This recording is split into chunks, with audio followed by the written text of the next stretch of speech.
हरे Krishna. Start करते हैं उपनिषद, ईशोपनिषद से। और आज हम करेंगे ईशो स्तुति।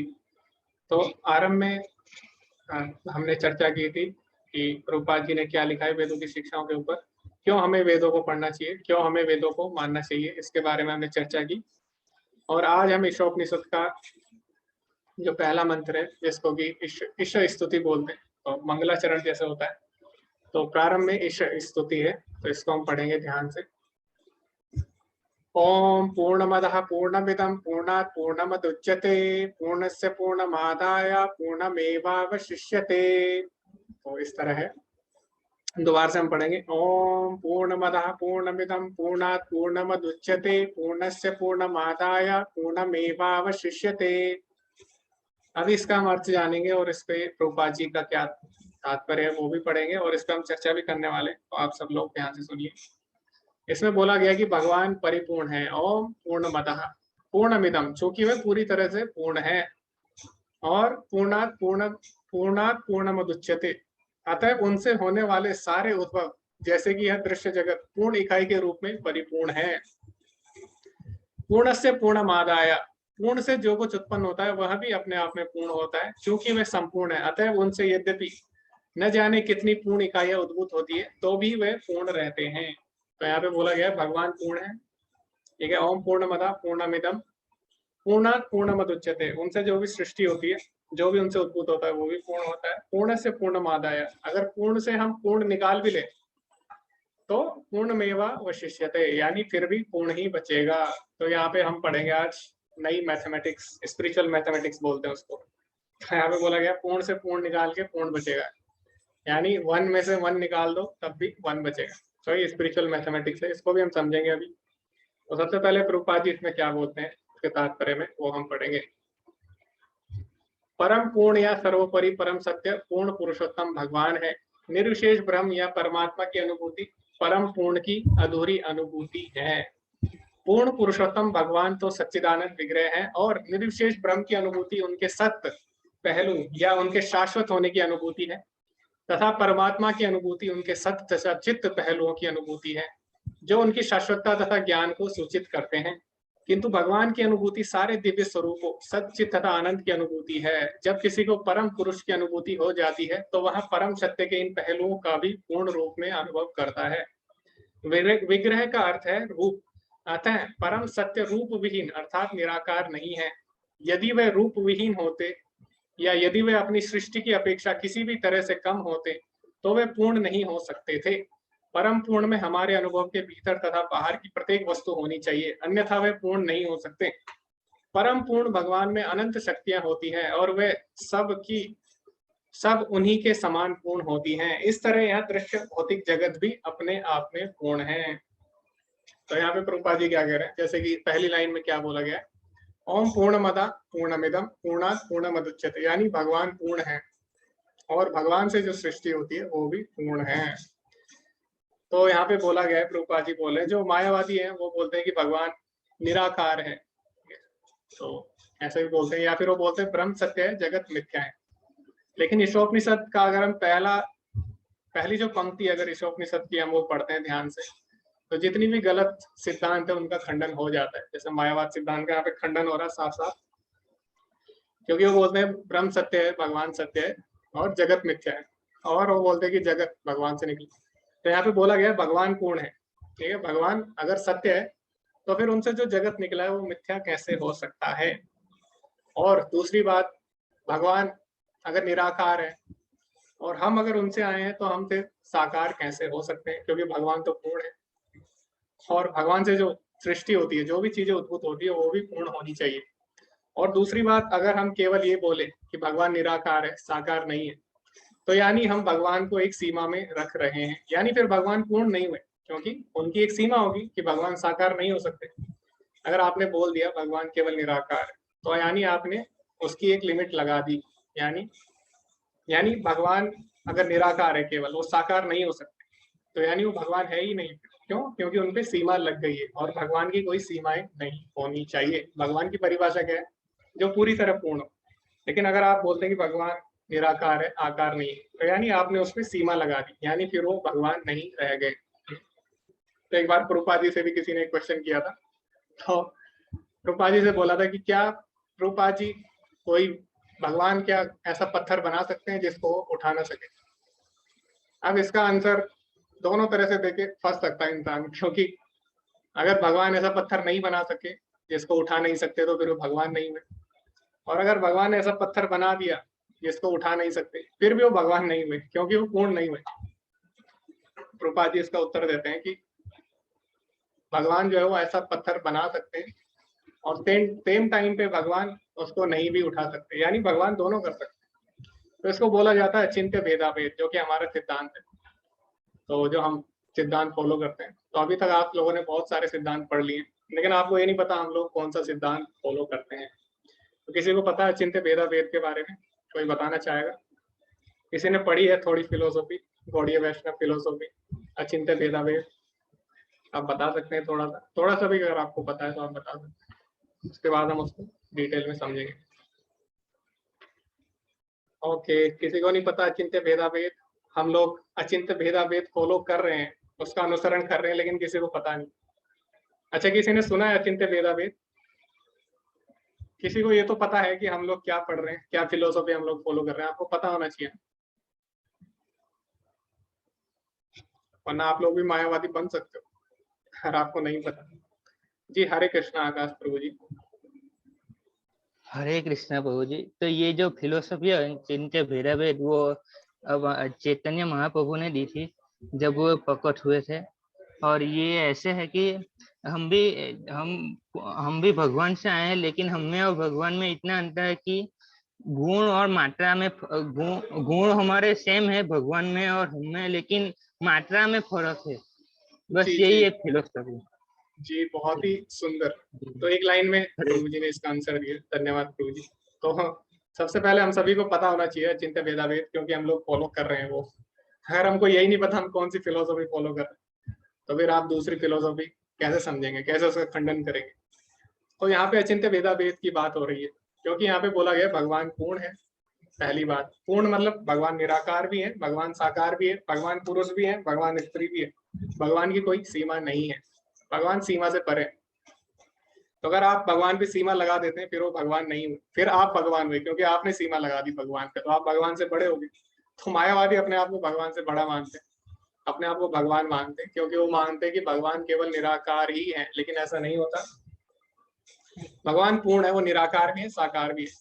तो बहुत लंबे समय से डिबेट चलती है कि भगवान साकार है कि निराकार, और अलग अलग फिलोसॉफीज भी है इसके ऊपर, अलग अलग सिद्धांत है।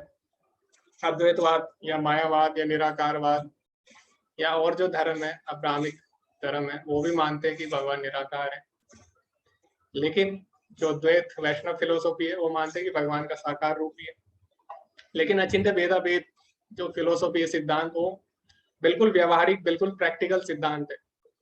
अचिंत्य भेदाभेद का अर्थ होता है इनकंसीवेबल वननेस और साइमल्टेनियसली डिफरेंट, यानी भगवान के जो गुण हैं और गुणात्मक रूप से हम समान है भगवान के, और जो उनकी मात्रा है यानी जो क्वांटिटी है उससे हम डिफरेंस है। जैसे कि पिता और पुत्र होता है, तो पुत्र में भी पिता के गुण होते हैं, लेकिन पुत्र अलग होता है, पिता अलग होता है। पुत्र कभी भी पिता नहीं बन सकता, चाहकर भी नहीं बन सकता। तो इसी तरह जो हमारी फिलोसॉफी है चिंतन भेदाभेद, यानी हम गुणात्मक रूप से भगवान के समान हो सकते हैं, क्योंकि भगवान में भी, क्योंकि हमारे अंदर गुण आ रहे हैं वो भगवान से आ रहे हैं, क्योंकि यहाँ पे बोला गया है कि भगवान पूर्ण है और उनसे जो वस्तुएं आती है वो भी पूर्ण है। तो यानी जो गुण भगवान में हम में भी होंगे, लेकिन फिर भी नित्यो नित्यानाम, ठीक है, चेतनस चेतना नाम, यानी नित्यों में जितनी सारी आत्मा है उनमें भी एक आत्मा है, वो कौन है? परमात्मा, वो है भगवान। तो हमारे अंदर भी वो गुण है, गुणात्मक रूप से हम भगवान के समान हो सकते हैं, लेकिन मात्रात्मक रूप से यानी क्वांटिटेटिवली नहीं हो सकते। तो ये अचिंत्य भेदाभेद करता है। तो अचिंत्य भेदाभेद बोलता है कि भगवान निराकार भी है और साकार भी है। तो भगवान को तीन तरीके से हम समझ सकते हैं, जैसे कि श्रीमद् भागवतम में आता है, वदंती तत्तत्त्वविदस्तत्वम यत् ज्ञानम अद्वयम ब्रह्म इति परमात्मेति भगवान इति शब्दते। तो जो परम सत्य है उसको तीन तरीके से जाना जाता है। आपने भगवद गीता में भी पढ़ा होगा, दूसरे चैप्टर में प्रभुपाद जी ने भी लिखा है। तो कौन से? ब्रह्म यानी निराकार जो ज्योति है, भगवान के शरीर से जो तेज निकलता है उसको ब्रह्म बोलते हैं, निराकार ब्रह्म। और जो निराकारवादी है वो उसी पे ध्यान करते हैं। फिर है परमात्मा रूप में सर्व हृदय गुहावासम, यानी सबके हृदय में परमात्मा रूप में भगवान रहते हैं। और फिर तीसरा है भगवान का साक्षात रूप। तो भगवान को जो पूर्ण तरीके से कौन जा सकता है, भगवान के भक्त। भक्त्या माम भी जाना थी यावान अस्मि तत्वता। तो भक्त जो होता है भगवान को पूरी तरीके से जानता है। तो भगवान निराकार भी है, साकार भी है। लेकिन जो निराकारवादी होते हैं उनका ज्ञान अपूर्ण है, ठीक है, और वो भगवान पे एक सीमा लगा देते हैं, तो वो भगवान की सही परिभाषा नहीं जानते। तो इसमें प्रभुपाद जी यही बोल रहे हैं, भगवान सत, चित और आनंद विग्रह है। यानी सत मतलब होता है शाश्वत, चित मतलब होता है ज्ञान से परिपूर्ण, और आनंद मतलब आनंद के सागर, ब्लिसफुल। तो जो निराकारवादी होते हैं वो केवल दो ही पहलू जानते हैं भगवान के, सत यानी भगवान शाश्वत है, और चित यानी ज्ञान से परिपूर्ण है। तो जो आनंद होता है वो नहीं प्राप्त कर सकते, क्योंकि जब रूप ही नहीं है तो आनंद कहाँ से प्राप्त होगा उनको। तो इसीलिए जो भगवान के भक्त हैं वो पूरी तरह से भगवान को जानते हैं, और भगवान से जो भी वस्तु निकलती हैं वो भी पूर्ण होती हैं। तो ये भी हमें इसमें समझना है। जैसे कि आपको लगता होगा कि सारी चीजें पूर्ण कहाँ है, क्योंकि कहीं पे आप देखते हैं कि कहीं पे कुछ गलत हो रहा है और कहीं पे कुछ कमी है। तो ऐसा नहीं है, ऐसा हमें लग रहा है कहीं पे कुछ कमी है, लेकिन यहाँ पे जो कमियां हैं वो भी इस तरीके से हैं कि वो भी अपने आप में पूर्ण है, ठीक है। तो यहाँ पे जो आपको एरर दिख भी रही है तो वो भी अपने आप में पूर्ण है। जैसे कि अभी किसी को लग सकता है बहुत गर्मी है, तो गर्मी भी इस तरह है, वो भी अपने आप में पूर्ण है, ठीक है। तो वो भी इस प्रकार है, भगवान ने बनाई है सृष्टि कि लास्ट में अंत में उसका परिणाम जो है पूर्ण ही होता है। भले अब अभी आपको लग रहा हो कि पूर्ण नहीं है, लेकिन अगर आप उसको बड़े तरीके से देखेंगे तो आपको सब पूर्ण दिखाई देगा। और उसके बाद यहाँ पे हम पढ़ेंगे अभी स्पिरिचुअल मैथमेटिक्स क्या है, तो वो अगले उसमें बताया गया है। तो अगली लाइन में क्या बोला गया है यहाँ, ओके, वो हम पढ़ते हैं। पूर्णस्थ पूर्णमादाय पूर्णमेवावशिष्यते।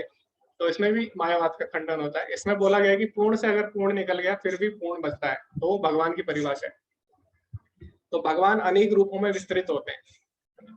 तो भगवान एक है, एक से दो रूप में भी विस्तृत हो सकते हैं, एक से अनंत रूपों में भी विस्तृत हो सकते हैं, लेकिन पूर्ण में से पूर्ण चला जाता है फिर भी पूर्ण बचता है। तो ऐसा नहीं है कि भगवान ने विस्तृत किया और जो भगवान दो रूपों में विस्तृत हुए और पहला रूप कम हो गया, ठीक है, पहला रूप वो काम नहीं कर सकता जो पहले कर सकता था, ऐसे नहीं होता। जैसे हम होता है कि हम सोचते हैं कि एक बड़ा आप आटा ले लीजिए, अगर आप दो अलग कर दे उसमें से दो गोले निकाल दे तो दोनों गोले छोटे छोटे हो जाएंगे, है ना।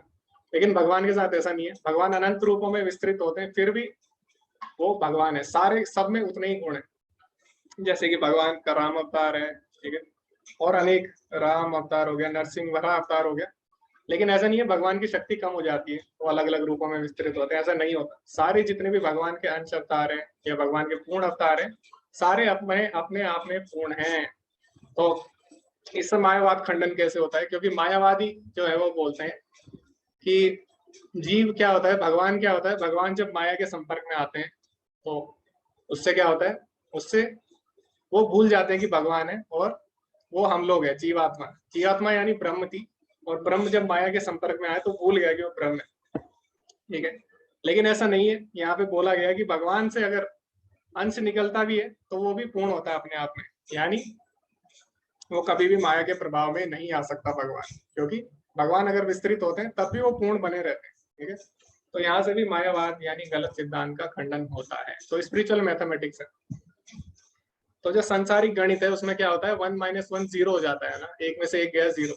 लेकिन जो आध्यात्मिक गणित है, स्पिरिचुअल मैथमेटिक्स, उसमें क्या होता है, 1 - 1 = 1 होता है, ठीक है। भगवान अनेक रूपों में विस्तृत होके भी भगवान बने रहते हैं। ओके, अभी हम इस पे चर्चा करेंगे आगे। तो प्रभुपाद जी क्या बोलते हैं, ये 24 तत्व जिनका यहाँ भौतिक ब्रह्मांड अस्थायी प्रकट्य है, इस तरह व्यवस्थित किए गए कि इस ब्रह्मांड के पालन तथा भरण के लिए आवश्यक प्रत्येक वस्तु उत्पन्न कर सके। ब्रह्मांड का पालन करने के लिए किसी अन्य इकाई को बाह्य प्रयास करने की आवश्यकता नहीं है। ब्रह्मांड अपने निजी काल माप के अनुसार कार्य करता है, जो परम पूर्ण की शक्ति द्वारा निश्चित किया गया है। जब वह काल अवधि पूरी हो जाती है तो यह अस्थायी अभिव्यक्ति परम पूर्ण की संपूर्ण व्यवस्था से विनष्ट हो जाती है। अब जैसे कि मैंने बताया था पहले भी कि जो भगवान द्वारा सृष्टि है वो भी पूर्ण है। तो सृष्टि पूर्ण है, अपने आप में पूर्ण है, लेकिन क्या होता है, हमें लगता है कि नहीं, जब हमें अपने हिसाब से इसको चलाना होता है सृष्टि को, तो हम अपने भोग के लिए इसमें क्या करते हैं, इसमें हम इसके नियमों को बदलना चाहते हैं, अपने हिसाब से हम नियम बनाना चाहते हैं सृष्टि के, और इसका शोषण हम करना चाहते हैं।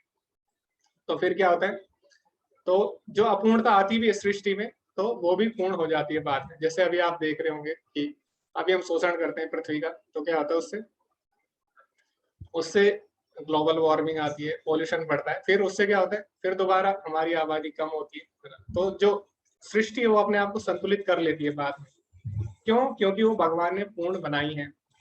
क्योंकि भगवान पूर्ण है, उनसे जो सृष्टि निकली है वो भी पूर्ण है।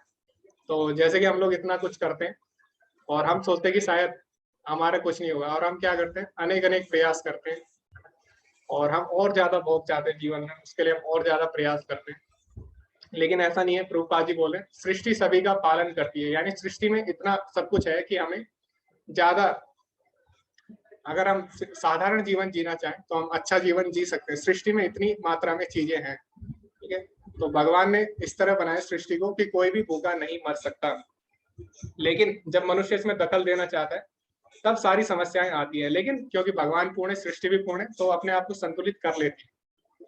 तो जैसे जानवर है, जानवर तो कुछ नहीं करते, जानवर तो ऑफिस नहीं जाते, जानवर तो कोई काम नहीं करते, लेकिन फिर भी क्या है, फिर भी उनका भी पालन हो रहा है। तो भगवान ने सृष्टि इस तरह बनाई है कि सभी का पालन हो रहा है, इसीलिए भगवान भी पूर्ण है। क्योंकि सृष्टि उनसे निकली है तो सृष्टि भी पूर्ण है। इसी तरह सब चीजें चलती रहती है। जैसे कि आप देखते हैं कि सैटेलाइट भी अगर हम छोड़ते हैं स्पेस में, अंतरिक्ष में, तो उसमें भी हमें करोड़ों रुपए लगाने पड़ते हैं और बहुत समय उसमें लग जाता है, 2-3 साल लग जाते हैं, और फिर जाके एक सैटेलाइट बनती है। उसके बाद भी पता नहीं होता कि वो सैटेलाइट लॉन्च हो पाएगी कि नहीं। उसके बाद अगर वो लॉन्च हो भी जाती है तो हर साल उसको मेंटेन भी करना पड़ता है। लेकिन अगर हम अपने सारे ग्रहों को देखें तो सभी अपनी अपनी कक्षा में अच्छे से घूम रहे हैं, उसकी कोई मेंटेनेंस नहीं करता, वो परफेक्टली घूम रहे हैं। तो भगवान ने सृष्टि पूरी अच्छी तरीके से बनाई है, वो अपने आप में पूर्ण है। अभी आगे रूपा जी बोलते हैं, छोटी पूर्ण इकाइयों अर्थात जीवों को सारी सुविधाएं प्रदान की जाती है जिससे वे उन परम पूर्ण की अनुभूति कर सके। परम पूर्ण के अधूरे ज्ञान के कारण ही विभिन्न प्रकार की अपूर्णताओं का अनुभव होता है। मनुष्य जीवन जीव की चेतना का पूर्ण प्राकट्य है और यह चेतना जन्म और मृत्यु के चक्र में 84 लाख योनियों से विकसित होने के बाद मिलती है। यदि जीव अपनी पूर्ण चेतना युक्त इस मानव जीवन में परम पूर्ण से संबंधित अपनी पूर्णता की अनुभूति नहीं करता तो वह अपनी पूर्णता की अनुभूति करने का अवसर खो देता है और भौतिक प्रकृति के नियम द्वारा पुनः विकास चक्र में डाल दिया जाता है। तो भगवान की सृष्टि पूर्ण है जैसे कि मैंने पहले भी बताया, लेकिन अगर हमें अपूर्ण लग रही है तो यानी कहीं ना कहीं अपूर्णता हमारे अंदर है, और इसी अपूर्णता के कारण जो जीवात्मा है वो 84 लाख योनियों में भटकती है। और जब उसे मनुष्य जीवन मिल सकता है तो वो भगवान की पूर्णता को समझ सकती है और अपने आप को परिपूर्ण कर सकती है। क्योंकि हम लोग भी भगवान के अंश हैं, भगवान पूर्ण है तो जीवात्मा भी पूर्ण है। भगवान सच्चिदानंद है, जीवात्मा भी सच्चिदानंद है, तो जीवात्मा भी अपने वास्तविक स्वरूप को प्राप्त कर सकती है, लेकिन केवल इस मनुष्य जन्म में।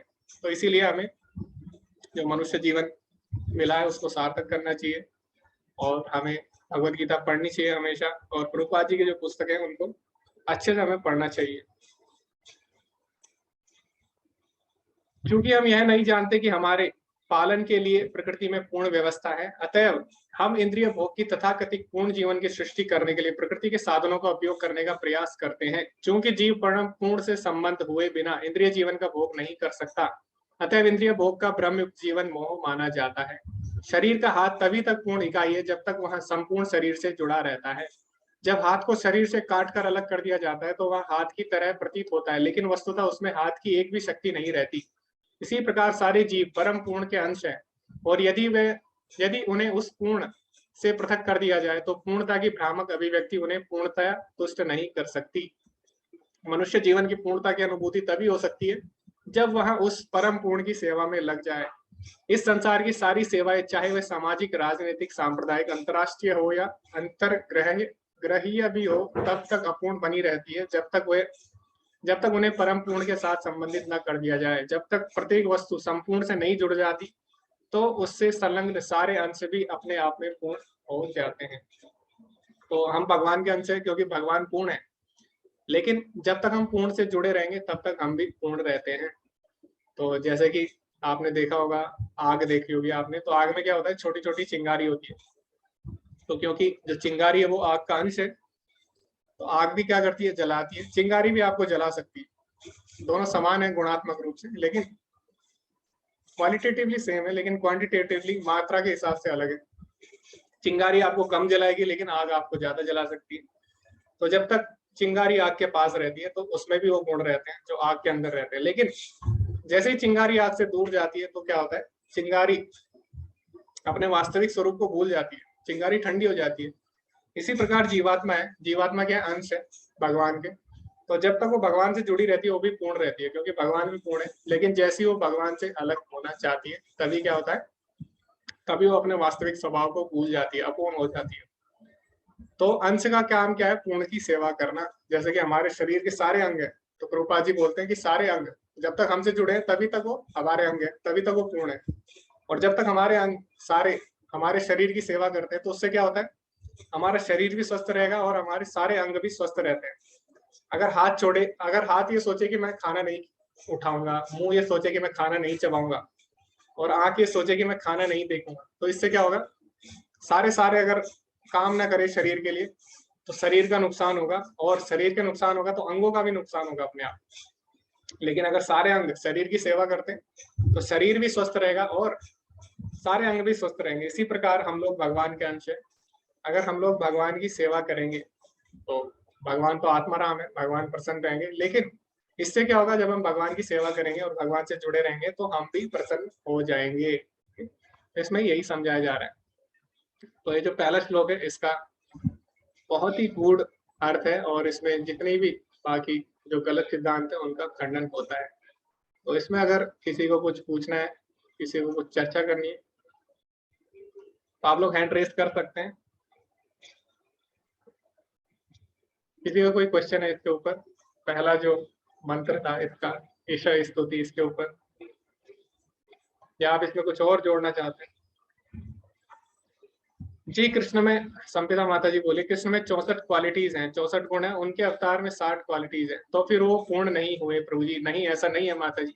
तो जब हम बोलते हैं कि जब हम गुणों की बात करते हैं, जब हम 64 क्वालिटीज की बात करते हैं, तो जो 64 क्वालिटीज है वो क्वालिटी है जो भगवान अपनी लीला में दिखाते हैं।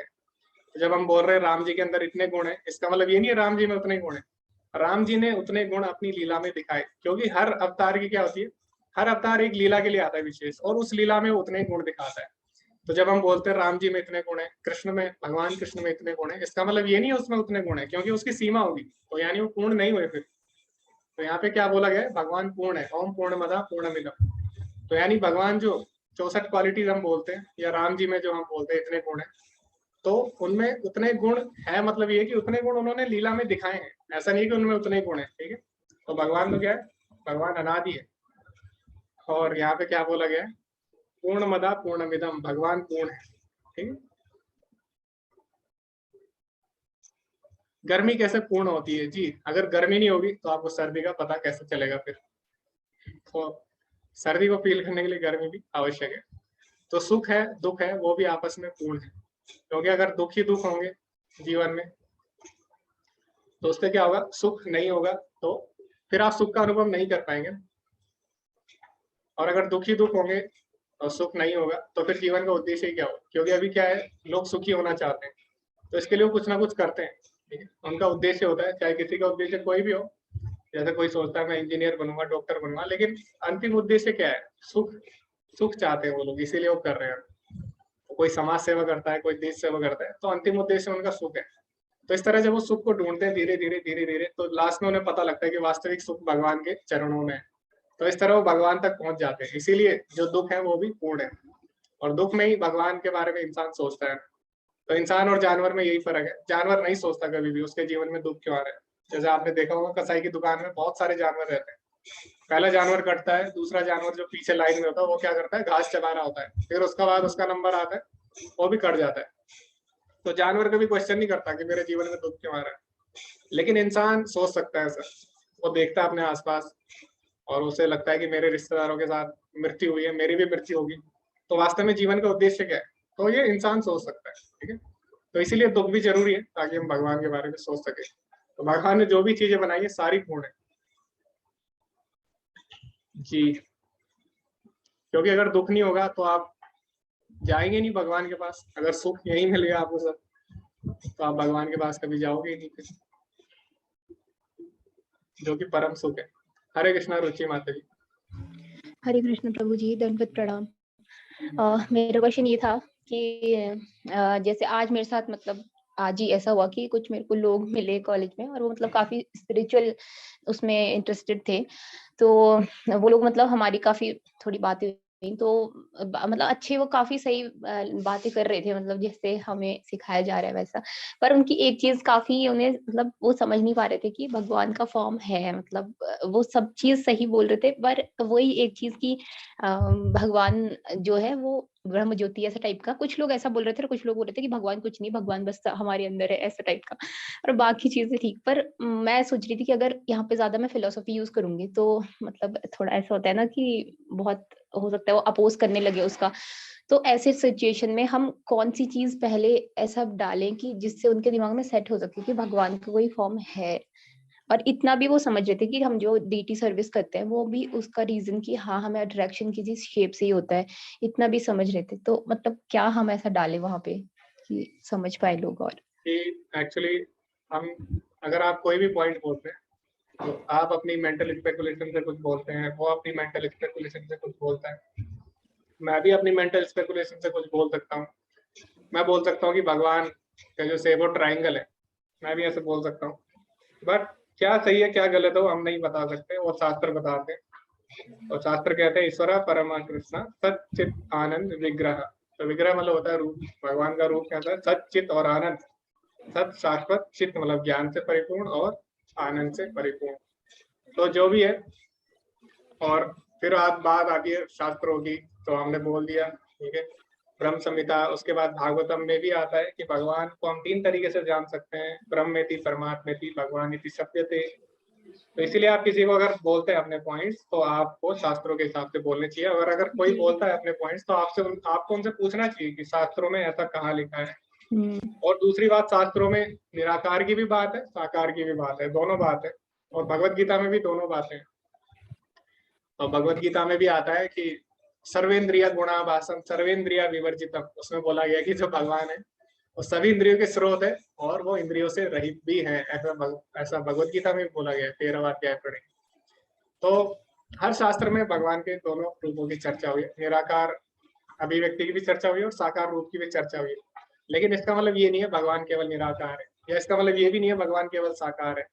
अगर आप ध्यान से देखेंगे इस संसार में भी, अगर आप देखेंगे तो कोई भी चीज इसमें दोनों है, डुअलिटी है, निराकार भी है साकार भी है। और अगर आपने क्वांटम मैकेनिक्स पढ़ी होगी तो क्वांटम मैकेनिक्स में जो डी ब्रोगली है वो क्या बोलते हैं कि कोई भी चीज है, कोई भी पार्टिकल है, उसके अंदर दोनों क्वालिटीज है, वेव की भी है पार्टिकल की भी है। यानी कोई भी मैटर है और वेव नेचर भी शो करता है और पार्टिकल नेचर भी शो करता है, यानी निराकार भी है साकार भी है। ठीक है, तो क्वांटम मैकेनिक्स हमारी जो, यहाँ तक कि भौतिक विज्ञान भी ये मानता है कि कोई भी चीज दोनों है, पार्टिकल भी है वेव भी है।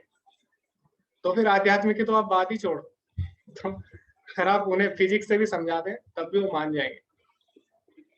डी ब्रोगली बोल रहा है यहाँ पे कोई भी चीज है वो पार्टिकल भी है वेव भी है। ठीक है, वेव नेचर पार्टिकल नेचर दोनों हर चीज में पाए जाते हैं।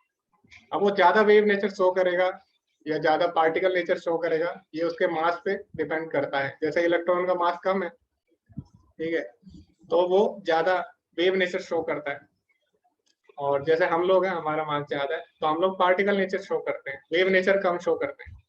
तो अगर आप हमारी वेवलेंथ निकालोगे डी ब्रोगली की जो इक्वेशन है तो बहुत ज्यादा हैगी। ठीक है, तो इस तरह हम देख सकते हैं हर जो पार्टिकल है या हर जो मास है उसका दोनों नेचर होते हैं। तो ना सिर्फ आध्यात्मिक जगत, इसीलिए जो अचिंत्य भेदा भेद है बिल्कुल प्रैक्टिकल है। तो महाप्रभु ने बोला दोनों है, ठीक है, निराकार भी है साकार भी है। और हमारे शास्त्र भी यही बोल रहे हैं, शास्त्रों में दोनों दिया है निराकार साकार। और हमारी जो साइंस है वो भी यही बोलती है। तो तीनों तरीके से हमें समझना होगा। ठीक है, ओके।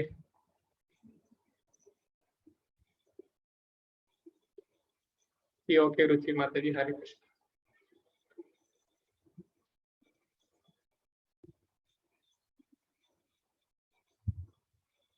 जी माता जी, निराकार लोगों को भी मुक्ति मिलती है, ऐसा नहीं है, निराकार लोग भी भगवान के क्योंकि सत और चित स्वरूप को मानते हैं, वो आनंद नहीं प्राप्त कर सकते। लेकिन तो इसके कारण क्या होता है, अब निराकार लोगों की जब मुक्ति होती है उसको बोला जाता है सायुज्य मुक्ति।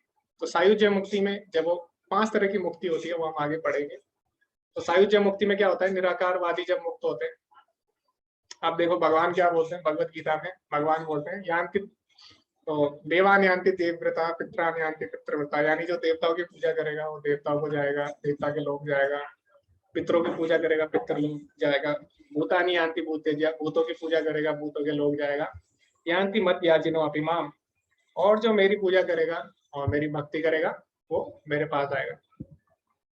अब जो निराकारवादी होते हैं, क्योंकि वो भगवान के साकार रूप को नहीं मानते, तो इसीलिए क्योंकि उन्होंने भगवान को साकार रूप नहीं माना, तो भगवान क्या बोलते हैं, ये यथा माम प्रसत्यन्ते ताम सतैव भजाम्यहम्, जो मुझे जिस रूप में मानता है उसी रूप में मैं उसके सामने प्रकट होता हूँ। अब निराकारवादी जो होते हैं, उन्होंने भगवान के धाम को नहीं माना, भगवान के नाम को नहीं माना, भगवान के रूप को नहीं माना, तो क्या होता है, भगवान की जो शरीर से या भगवान के धाम से जो ज्योति निकलती है, निराकार ज्योति, उसमें वो विलीन हो जाते हैं।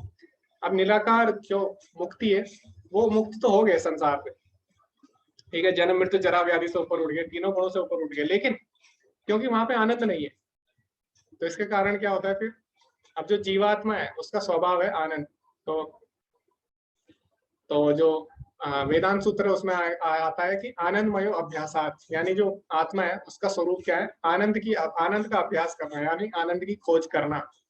तो एक समय बाद क्या होता है, जो निराकारवादी होते हैं, आनंद की कमी के कारण दोबारा से उनके मन में इच्छा आती है धराधाम पर वापस आने की, क्योंकि उन्होंने परम आनंद को नहीं जाना, भगवान को जो आनंद स्वरूप उसको नहीं जाना, सत और चित स्वरूप को जाना, और इस कारण आनंद की इच्छा जब उनके मन में आती है, दोबारा उनका पतन हो जाता है, क्योंकि भगवान के रूप नाम गुण लीला को नहीं माना, दोबारा आनंद के लिए वो भौतिक जगत में आ जाते हैं। इसीलिए जो मुक्ति है उसको परमानेंट नहीं बोला गया, सायुज्य मुक्ति, एक समय बाद उसको आना ही होता है वापस। अब कैसे होता है, जैसे मान लीजिए अभी आप हो निराकारवादी, आपको मुक्ति चाहिए और आपने भगवान को धाम को नहीं माना, आपको अगर एक कमरे में बंद कर दिया, आपको बोला कि ठीक है आप मुक्त हो गए, आप एक कमरे में हो, तीनों गुण नहीं है उस कमरे में, जन्म मृत्यु जरा व्याधि कुछ नहीं है, तो आपको अच्छा तो लगेगा उस समय के लिए कि हाँ जन्म मृत्यु जरा व्याधि नहीं है, लेकिन क्योंकि वहां पे कोई आनंद ही नहीं है, निराकार है सब चीज, तो आप वहां पे ज्यादा समय तक नहीं रह पाओगे, है ना। अगर आपको बोल भी दिया गया कि आप जन्म मृत्यु जरा व्याधि से ऊपर हो जाओ और आप एक जगह चले जाओ, तो आप वहां पे ज्यादा नहीं रहोगे, क्योंकि जो आत्मा का स्वभाव ही है कुछ न कुछ करना,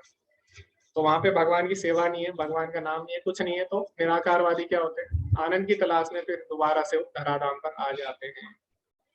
तो इसीलिए भगवान के भक्त जो होते हैं, उनका वास्तविक जो उद्देश्य है वो भगवान के धाम जाना भी नहीं है, भगवान की सेवा करना है।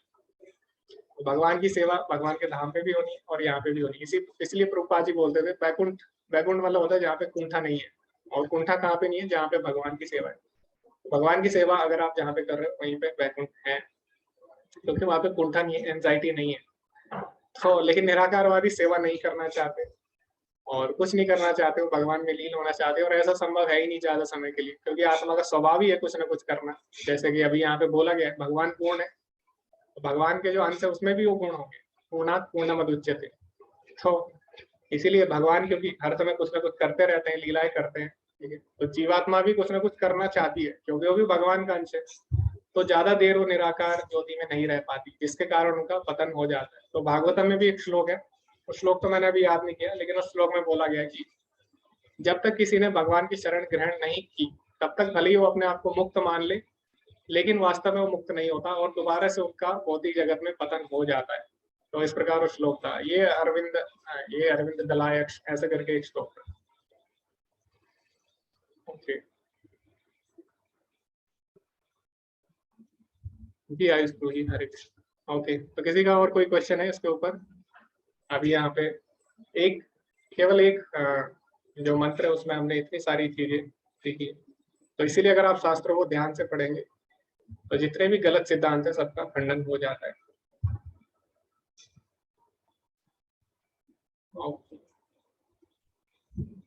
तो कल हम एक और मंत्र पढ़ेंगे, इसका पहला मंत्र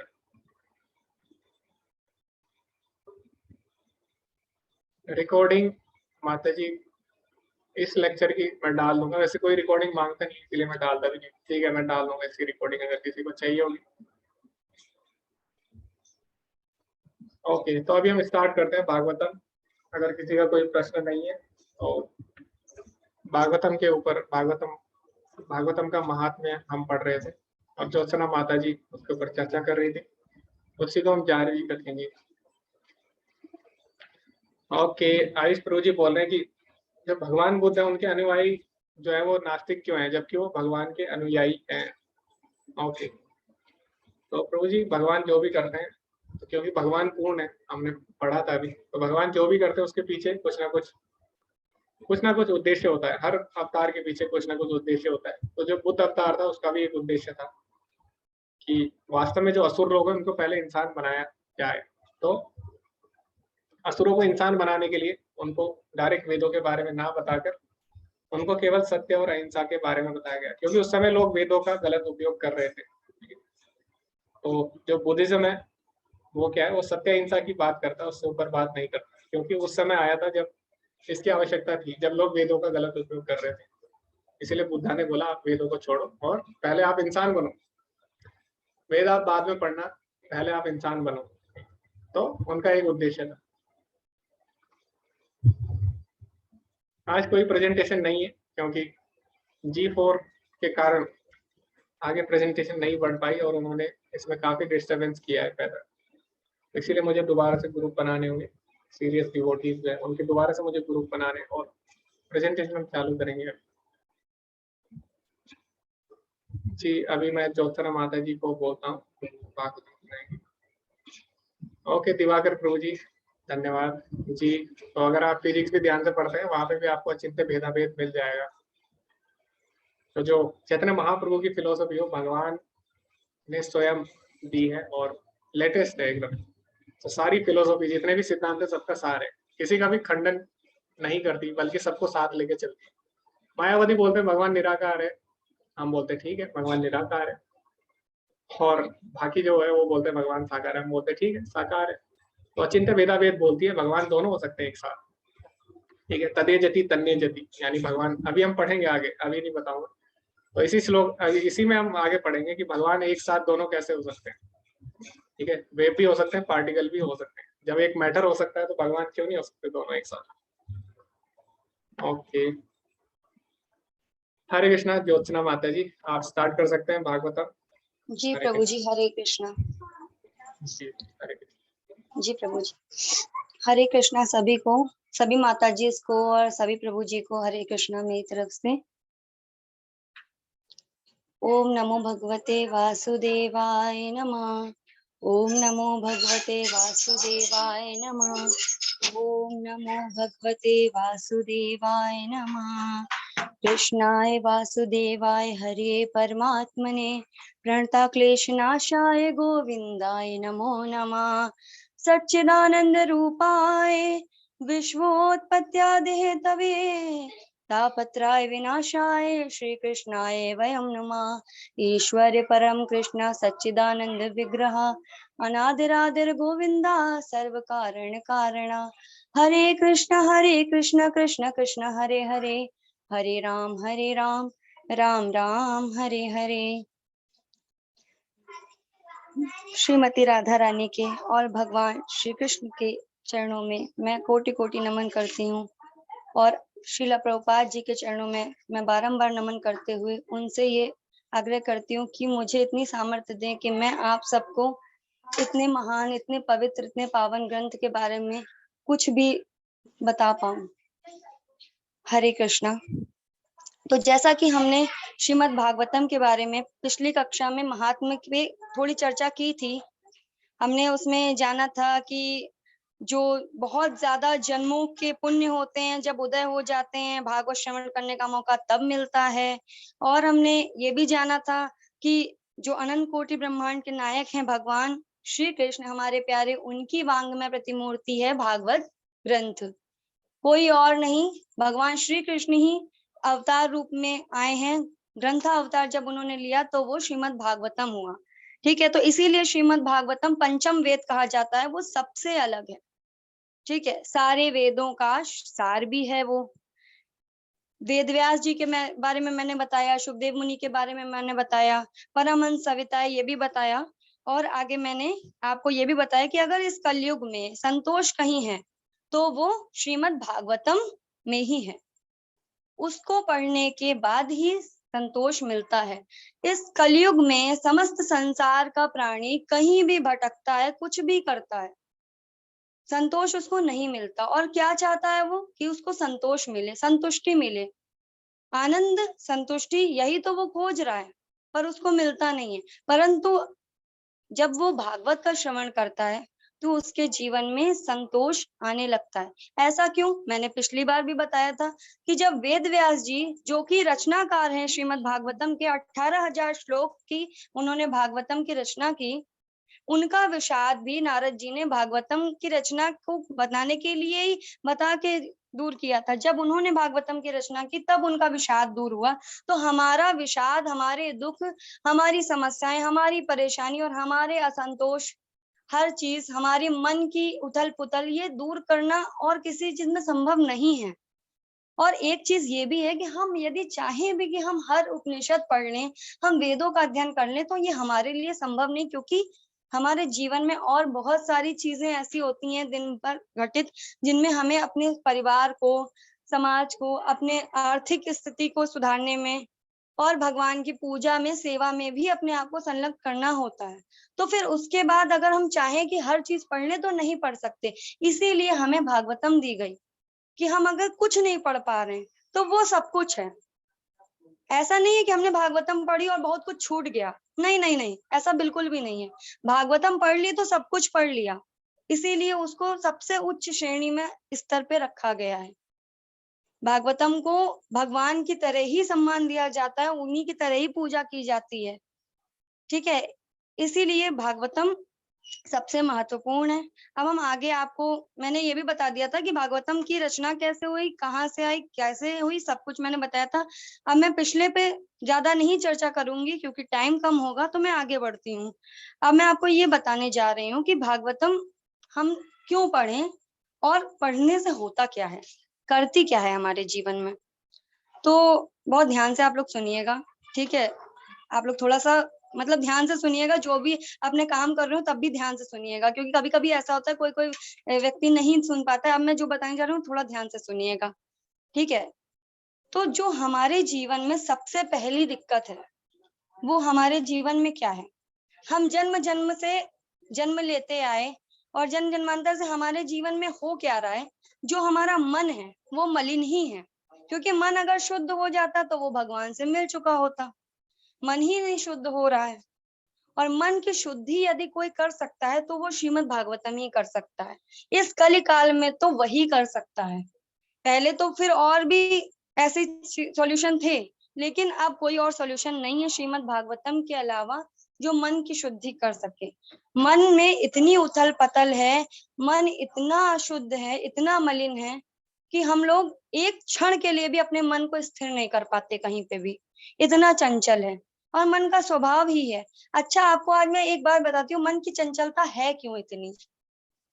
लोग कहते हैं कि मन मेरा यहाँ पे लग गया, यहाँ पे मेरा मन लगा हुआ है, या मेरा मन यहाँ मिल गया। कभी भी जीवात्मा का मन मिलता और लगता है ही नहीं इस संसार में, जब तक वो जन्म लेकर के इस पृथ्वी पे है। कभी भी नहीं मिलता, कभी भी नहीं लगता। क्यों नहीं लगता? क्योंकि मन वही लगेगा जो उसको लगने का एक पूरा मतलब कि जैसे भगवान पे ही जाकर के मन लगेगा, वहीं स्थिर होगा, और कहीं मन एकाग्रचित्त हो ही नहीं सकता। हम कितना भी प्रयास कर लें कि एक जगह लग जाए, इधर लग जाए, उधर लग जाए, पर आज हम आपसे अभी कह रहे हैं फिर थोड़ी देर बाद हम कुछ और करेंगे, कहीं ना कुछ कार्य करेंगे, मन भटकेगा। कभी मन उदास है तो कभी मन बहुत खुश भी है। कभी कुछ देख लिया तो उसमें पूर्णता लीन हो गया, कभी पढ़ लिया, भगवान के बारे में सुन लिया तो अरे बड़ा अच्छा लग रहा है। लेकिन ये मन की शुद्धि ऐसे नहीं होती, थोड़ा थोड़ा करने से मन की शुद्धि होती है। इसलिए मैं कह रही हूँ कि महात्मा का चर्चा करना बहुत जरूरी है कि श्रीमद् भागवतम ही एक ऐसा है जो हमारे मन की शुद्धि कर सकता है।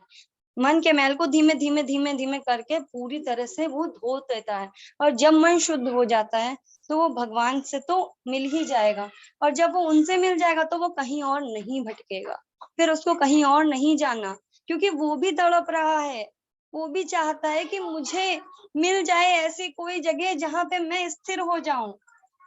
लेकिन ये मन ही हमारे जीवन का सबसे बड़ा एक, कहते नहीं है कि परेशानी का कारण अगर कुछ है तो वही है, क्योंकि सुख और दुख मन की वजह से होता है। हम ये सोचते हैं अरे सुख आ रहे दुख आ रहे, नहीं। कोई ऐसे ऐसे भी महान पुरुष महान व्यक्तित्व हुए जिनको मन को स्थिरता उन्होंने कर ली मन की, तो उनको दुख सुख नहीं प्रभाव डालता था। कहते हैं कि जैसे समुद्र है, समुद्र में यदि हम लोटा भर के पानी डालें तो वो समुद्र में विलीन हो जाएगा। अगर हम नमक घोलें पानी में ग्लास में तो वो उसमें विलीन हो जाएगा, या हम चीनी घोल दें तो उसमें विलीन हो जाएगा। ऐसा क्यों होगा? क्योंकि ये सब सजाती हैं, वो दोनों सजाती हैं। और ऐसे ही हमारा मन भी सजाती भगवान के ही लिए है। अगर हम पानी में पत्थर डालें और घोलने की कोशिश करें, नहीं हो सकता ना। इसीलिए हम अगर अपने मन में संसार के विषयों को घुमाना चाहेंगे तो कभी स्थिर मन नहीं होगा वहां पे। मन के बारे में मैं थोड़ा ज्यादा इसलिए बोल रही हूँ क्योंकि हमारे जीवन में सबसे बड़ी समस्या का कारण ही वही है। और ऐसा नहीं है कि मैं बोल रही हूँ तो मेरे नहीं है, सबके जीवन में है, हर एक के जीवन में। तो जब मन भगवान से मिल जाता है, भगवान में लग जाता है, तो फिर वो इधर उधर भागता नहीं, फिर वो शांत होने लगता है। और मन की जब शांति हो गई तो इससे ज्यादा आनंद हमें कहाँ मिलेगा। इसीलिए भागवतम ही एक ऐसी जो मन को शांत करती है और आनंद प्रदान करती है हमको। उसके बाद आनंद मिलता है। हमारे साथ बहुत बड़ी घटना भी घटित हो जाएगी, नहीं मन शांत है क्योंकि हमने भागवतम पढ़ रखी, सुन रखी है। इसीलिए भागवतम को पढ़ते सुनते रहना चाहिए। दूसरी चीज कि जैसे कि मन के बारे में मैंने बताया, अब मैं आपको दूसरा बताती हूँ कि जो जन्म मृत्यु का चक्र है उससे हमें भागवतम निकाल देती है। कैसे निकाल देती है? पहली चीज तो आप ये समझो कि जब जब हम यहाँ पे आए और आते रहे, पहले भी आए, तो हमारा ये जीवन क्या है, एक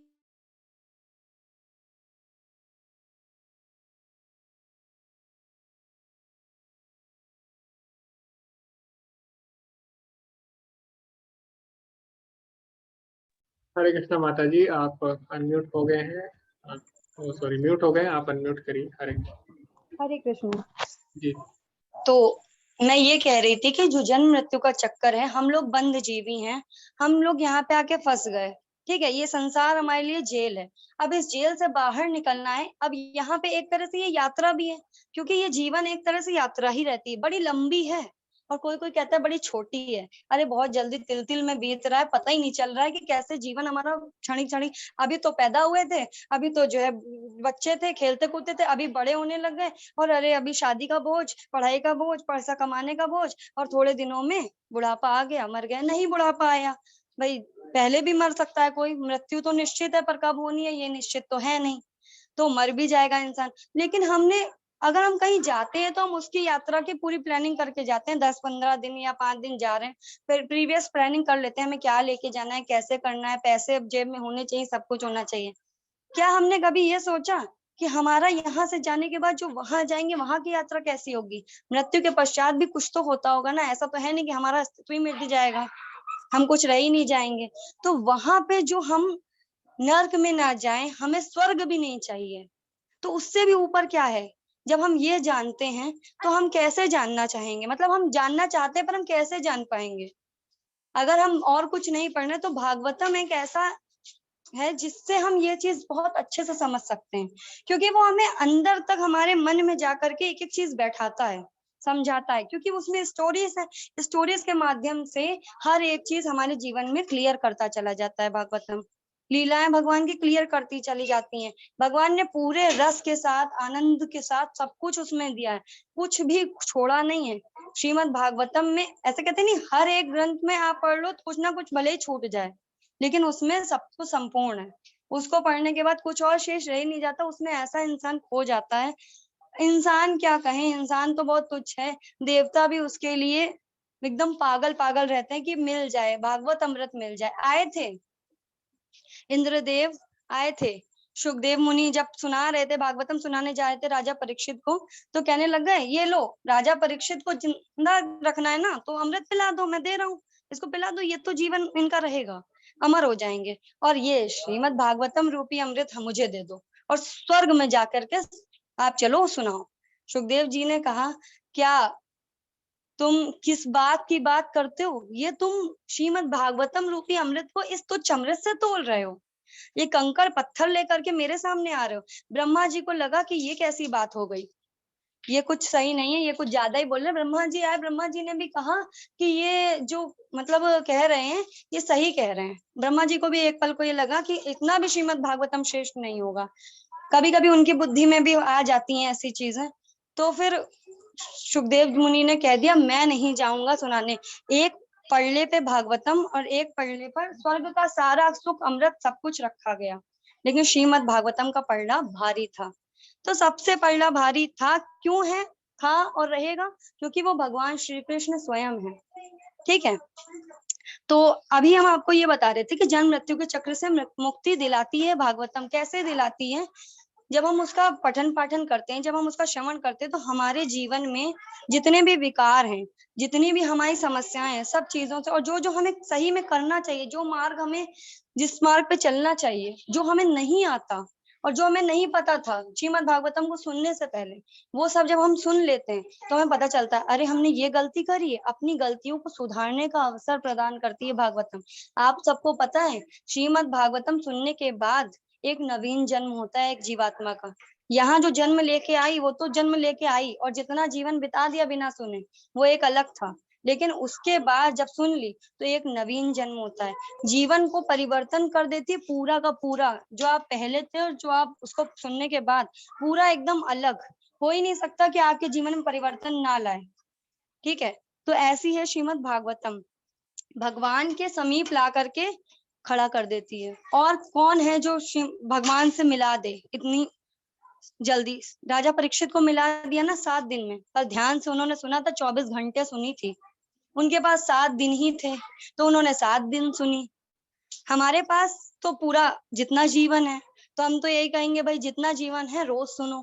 कोई ऐसा दिन ना जाए, कोई ऐसा समय ना जाए कि श्रीमद् भागवतम सुनी ना जाए। सुनी जाए या पढ़ी जाए या स्मरण की जाए या चिंतन की जाए, श्रीमद् भागवतम मन में रहनी चाहिए। और जब हम नित्यम सेविता करते हैं, रोज सुनते हैं, रोज उसका सेवन करते हैं, तो वो कहीं ना कहीं हमारे हृदय में विराजमान हो ही जाती है। तो ऐसे श्रीमद् भागवतम को रोज सुनना चाहिए, क्योंकि हमारे जीवन में इतनी सारी समस्याएं हैं और हर चीज का समाधान वही करती है। अब जन्म मृत्यु के चक्र से निकाल करके भी तो ऐसा कोई साधन नहीं है ना यहाँ पे। अब मैं आपको पूरी स्टोरीज पे नहीं जाऊंगी इतनी जल्दी, क्योंकि जो है अगर चली गई तो टाइम बहुत खिंच जाएगा। तो इसके पीछे बहुत सारी स्टोरीज आगे बताई गई हैं कि जन्म मृत्यु के चक्र से निकाल के भगवत प्राप्ति कराती है और कैसे कराती है। ठीक है, और भगवान से कैसे मिलाती, सब कुछ है इसमें क्लियर लिखा हुआ है। आगे मैं अभी आपको यही बता रही हूँ कि कैसे कैसे वो क्या क्या करती है हमारे जीवन में। ठीक है, अब हम लोग कहते हैं कि इस कलयुग में आनंद तो है नहीं, कहीं आनंद कहीं पे भी नहीं है।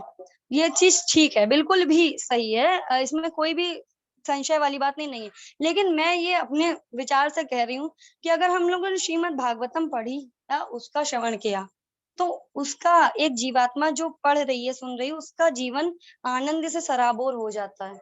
क्योंकि मैंने ये अनुभव किया, मैं अपने अनुभव की बात बता रही हूँ कि आनंद तो मिलता है, क्योंकि और कोई नहीं, भगवान श्री कृष्ण से संग होता है, हम उनका ही संग कर रहे हैं, हम उनसे ही मिल रहे हैं, हम उनको ही सुन रहे हैं। तो फिर आनंद वो सच्चिदानंद है, तो हमें कैसे नहीं मिलेगा? तो अगर कलयुग में आनंद चाहिए तो भी वो कलयुग में भी बैठे बैठे आनंद देती है। अब देखिए, जीवन जब तक है तब तक तो हम सुन रहे हैं, पढ़ रहे हैं, समझ रहे हैं। मरने के बाद का किसी को कुछ नहीं पता, वो तो हम लोग सिर्फ और सिर्फ एक कल्पना कर सकते हैं। ये सत्य है कि हम जो पढ़ रहे हैं वो चीज ऐसा हम पढ़ रहे हैं, हाँ ऐसा ऐसा होगा, ऐसा होता है। ठीक है, लेकिन किसी को क्लियर ये बात ये नहीं कह सकता कि ऐसा हम जाएंगे तो हमारे साथ वही होगा। भाई मरने के बाद हमारे कर्मों के अनुसार भी तो बहुत सारी चीजें होंगी ना। और भक्ति जब तक हमारी शुद्ध नहीं होती तब तक तो हमको जो है वहां भगवत धाम भी हम नहीं जा सकते। हमने भक्ति ही नहीं करी ढंग से तो हम भगवत धाम भी कैसे जाएंगे? तो अब भक्ति की बात है कि भक्ति भी अगर कोई प्रदान करती है तो श्रीमद् भागवतम करती है। उनसे ज्यादा भक्ति कोई नहीं दे सकता। किसी को अगर अपनी भक्ति दृढ़ करनी है तो चरम सीमा का भक्त बना देती है श्रीमद् भागवतम। अगर कोई उनका बहुत अच्छे से उनको सुन रहा है तो बहुत भक्त तो बन जाएगा, क्योंकि उसमें भक्तों के चरित्र हैं बड़े सुंदर सुंदर। और भगवान की इतनी सुंदर लीलाएं, एक एक चीज ऐसी है कि मतलब दिल में लगती है सीधे जा करके। फिर वहां दिमाग नहीं लगाना चाहिए, जो वहां लिखा है वो दिल में उतर जाए। और जब दिल में उतर जाता है ना जा करके, तो फिर मन अपने आप उसमें ही खो जाता है। और ऐसा कोई इस संसार में मैंने कभी देखा नहीं, कोई चीज ऐसी जिसमें मन पूरी तरह से लग जाए, जिसमें डूब जाए, जिसके अलावा कुछ दिखे ही नहीं, सोते जागते उठते बैठते रात दिन सिर्फ वही, उनकी लीला, उनका स्मरण। तो भागवतम से पहले कुछ ऐसा नहीं हो पाता था, लेकिन जब मैंने उसको सुना है, आज मैं जो ये बोल रही हूँ, ये सिर्फ और सिर्फ 2 साल से मैंने जो है इतना पढ़ा है और सुना है। इससे पहले मैं भी नहीं पढ़ती थी, लेकिन मैंने अपने 2 साल में इतना कुछ अनुभव किया कि मैं जान सकती हूँ कि क्या है वो। मतलब मेरे लिए तो वो सब कुछ है। मैं अगर कहूँ कि मेरा जीवन जीने का अगर कोई चीज है इस दुनिया में, तो सिर्फ और सिर्फ श्रीमद् भागवतम की वजह से मैं जी रही हूँ। अगर वो ना होती, अगर भगवान का मतलब वो ग्रंथ ना होता, तो मैं शायद कब का मर चुकी होती। मेरी लाइफ में इतनी कुछ चीजें घटित हुई, तो मतलब एक तरह से कि मृत्यु भी अगर मेरी हो जाती, तो उससे पहले उसने मुझे रोक लिया, उसने मुझे संभाल लिया। वो उसने तो नहीं बोलना चाहिए, मतलब उन्होंने, श्रीमद् भागवतम ने मुझे संभाल लिया। तो आप खुद ही सोचे क्या होगा उनमें, कितना रस भरा होगा। ठीक है, अब हम ये जानते हैं कि भागवतम को मैंने इतना आपको डिस्क्राइब कर दिया, और मैं करूंगी बहुत लंबा हो जाएगा, क्योंकि उनके बारे में बोलने के लिए बहुत कुछ है, और हम अपने इतने छोटे से मुख से इतने कम समय में नहीं बोल सकते। हम पूरा दिन रात सुबह शाम बोलते रहे तब भी कम हो जाएगा पूरा जीवन। तो उसके बारे में फिर आगे कभी और बताएंगे। अभी हम ये जानते हैं कि फिर भागवतम के बारे में इतना कुछ जाना, तो भागवतम कितनी श्रवण करनी चाहिए। एक मन में ये भी विचार आता है ना कि भागवतम कितनी श्रवण करनी चाहिए और कितना सुनना चाहिए। भाई ये तो बता दिया कि अब ये सॉल्यूशन है और इतना हमको करेंगे। अब जैसे मान लो कि दवाई है, डॉक्टर ने बता दिया कि इतनी दवाई है और इतनी इतनी डोज लोगे तो आप ठीक हो जाओगे। लेकिन भागवतम साथ ऐसा नहीं है कि कोई डोज है इसकी बंधी हुई, कितना ले लिया, या वीकली ले लिया या मंथली ले लिया, नहीं नहीं। इसके बारे में लिखा गया है कि सदा सेव्या श्रीमद् भागवती कथा, सदा सेव्या श्रीमद् भागवती कथा, यस्य श्रवण मात्रेण हरिचितम समाश्रय। अब इस श्लोक का मीनिंग हम आपको बताते हैं, बहुत ही गहरा है। सदा सेव्या यानी कि हमेशा सेवा करना चाहिए, हमेशा सुननी चाहिए, जब मौका मिले तब ऐसा करना चाहिए कि उससे दूर रह ही ना पाओ। लेकिन ऐसा तो नहीं हो सकता कि पूरे जीवन में हम सिर्फ, आप यही कहोगे कि हम यही सुनते रहें, यही करते रहें और कुछ हमारे पास काम ही नहीं है, कुछ तो करेंगे ना। लेकिन इसीलिए कहते हैं कि आप चिंतन करो। आप हर समय पढ़ सुन नहीं सकते, लेकिन चिंतन तो मन से कर सकते हैं ना। आप काम करते समय भी आप अगर उनका चिंतन कर रहे हैं, तो भी आपका बहुत कुछ उससे मिलेगा फल। ठीक है, तो सदा सेव्या। और इसका एक और रीजन है क्यों करनी चाहिए। एक और रीजन ये है कि हमारी मृत्यु निश्चित नहीं है। मैंने अभी आपको पहले बताया कि अभी मैं आपसे बात कर रही हूँ, हो सकता है थोड़ी 5 मिनट 2 मिनट, कुछ पल, या फिर कुछ सेकंड, या फिर कुछ 7 साल बाद, या मैं हफ्ते के 7 दिन में किसी भी दिन कभी भी मर सकती हूँ। और मैं ये बात जानती हूँ, कभी मर सकती हूँ, मैं खुशी खुशी मरूंगी। ठीक है, तो मैं ये कह रही हूँ कि अगर मैं कभी भी मर सकती हूँ, मुझे पता है, तो मैं क्या इंतजार करूंगी कि मेरा बुढ़ापा आ जाए तो मैं भागवत का श्रवण करूं, या मैं थोड़ा सा फ्री हो जाऊं तो मैं भागवत का श्रवण करूं। अरे मुझे पता है कि मैं कभी भी मर सकती हूँ, कभी भी जा सकती हूँ, तो मैं यहाँ आई हूँ, तो मुझे जो मैं करने आई हूँ वो तो करूंगी ना। वो कैसे छोड़ दूंगी, वो मेरा छूट नहीं सकता, वो मुझे करना ही करना है। तो इसीलिए कहा गया सदा सेव्या, क्योंकि राजा परीक्षित के पास 7 दिन थे। उनके लिए बहुत अच्छी बात थी कि उनको 7 दिन मिले हुए थे, 7 दिन में उन्होंने सुनी और उनका उद्धार हो गया। पर हमारे पास 7 दिन नहीं है, हमारे पास कितना है समय नहीं जानते। इसलिए सदा सेव्या श्रीमद् भागवती कथा। किसका श्रवण करना चाहिए, श्रीमद् भागवत कथा का। ठीक है, और फिर करते क्या है, यस्त श्रवण मात्रेण, उसके श्रवण मात्र से हरि चित्तम समाश्रय, हरि चित्त में समाश्रय मतलब हरि चित्त में समा जाते हैं। और कोई ऐसा साधन नहीं है जिससे हरि चित्त में समा जाए, लेकिन श्रीमद् भागवत कथा के श्रवण से हरि चित्त में समा जाते हैं। ऐसे कि हमने सुना था, बहुत प्यारा सा अमोघ लीला प्रभु जी ने बोला था, और उनकी बातें हमें याद रहती है कि उन्होंने कहा था कि जो हमारे हरि है ना, हमारे कृष्ण, वो बहुत टेढ़े मेढ़े हैं। ठीक है, वो जो टेढ़े मेढ़े हैं, तो जल्दी वो किसी के हृदय में आते नहीं। अब मान लो कि कोई बॉटल है, उसके अंदर टेढ़ी मेढ़ी डंडी डाली जाए तो वो पहली चीज तो जाएगी नहीं, येन के प्रकारेण वो चली गई, तो फिर क्या होगा, फिर वो निकलेगी नहीं। तो वैसे ही भगवान पहली चीज तो आते नहीं चित्त में, और यदि एक बार आ जाते हैं तो फिर वो जाते नहीं। इसीलिए कहते हैं कि हरि चित्त में समाएंगे और उसके बाद कभी नहीं जाएंगे।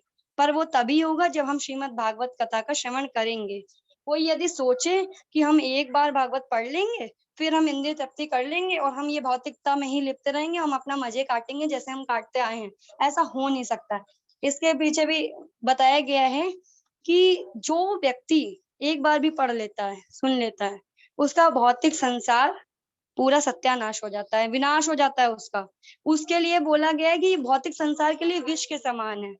ऐसा मैंने सुना है, श्रीला रूप गोस्वामी जी ने एक बार कहा, एक व्यक्ति था जिसने भागवतम का श्रवण कर लिया, पढ़ ली, तो कहने लगा, अरे रे रे रे, तुमने क्या किया, तुमने श्रीमद् भागवतम पढ़ ली क्या? अरे ये तो तुमने बड़ा गड़बड़ कर दिया, अब तो तुम्हारा भौतिक संसार का पूरा नाश हो जाएगा, अरे अब तो तुम्हारा भौतिक संसार बचेगा ही नहीं। तो ऐसा मतलब ये नहीं कि उसकी ये बुराई है, ये तारीफ है कि भौतिक संसार का धीमे धीमे करके अगर कोई चीज उससे हटा सकती है मन, तो वो भागवतम है।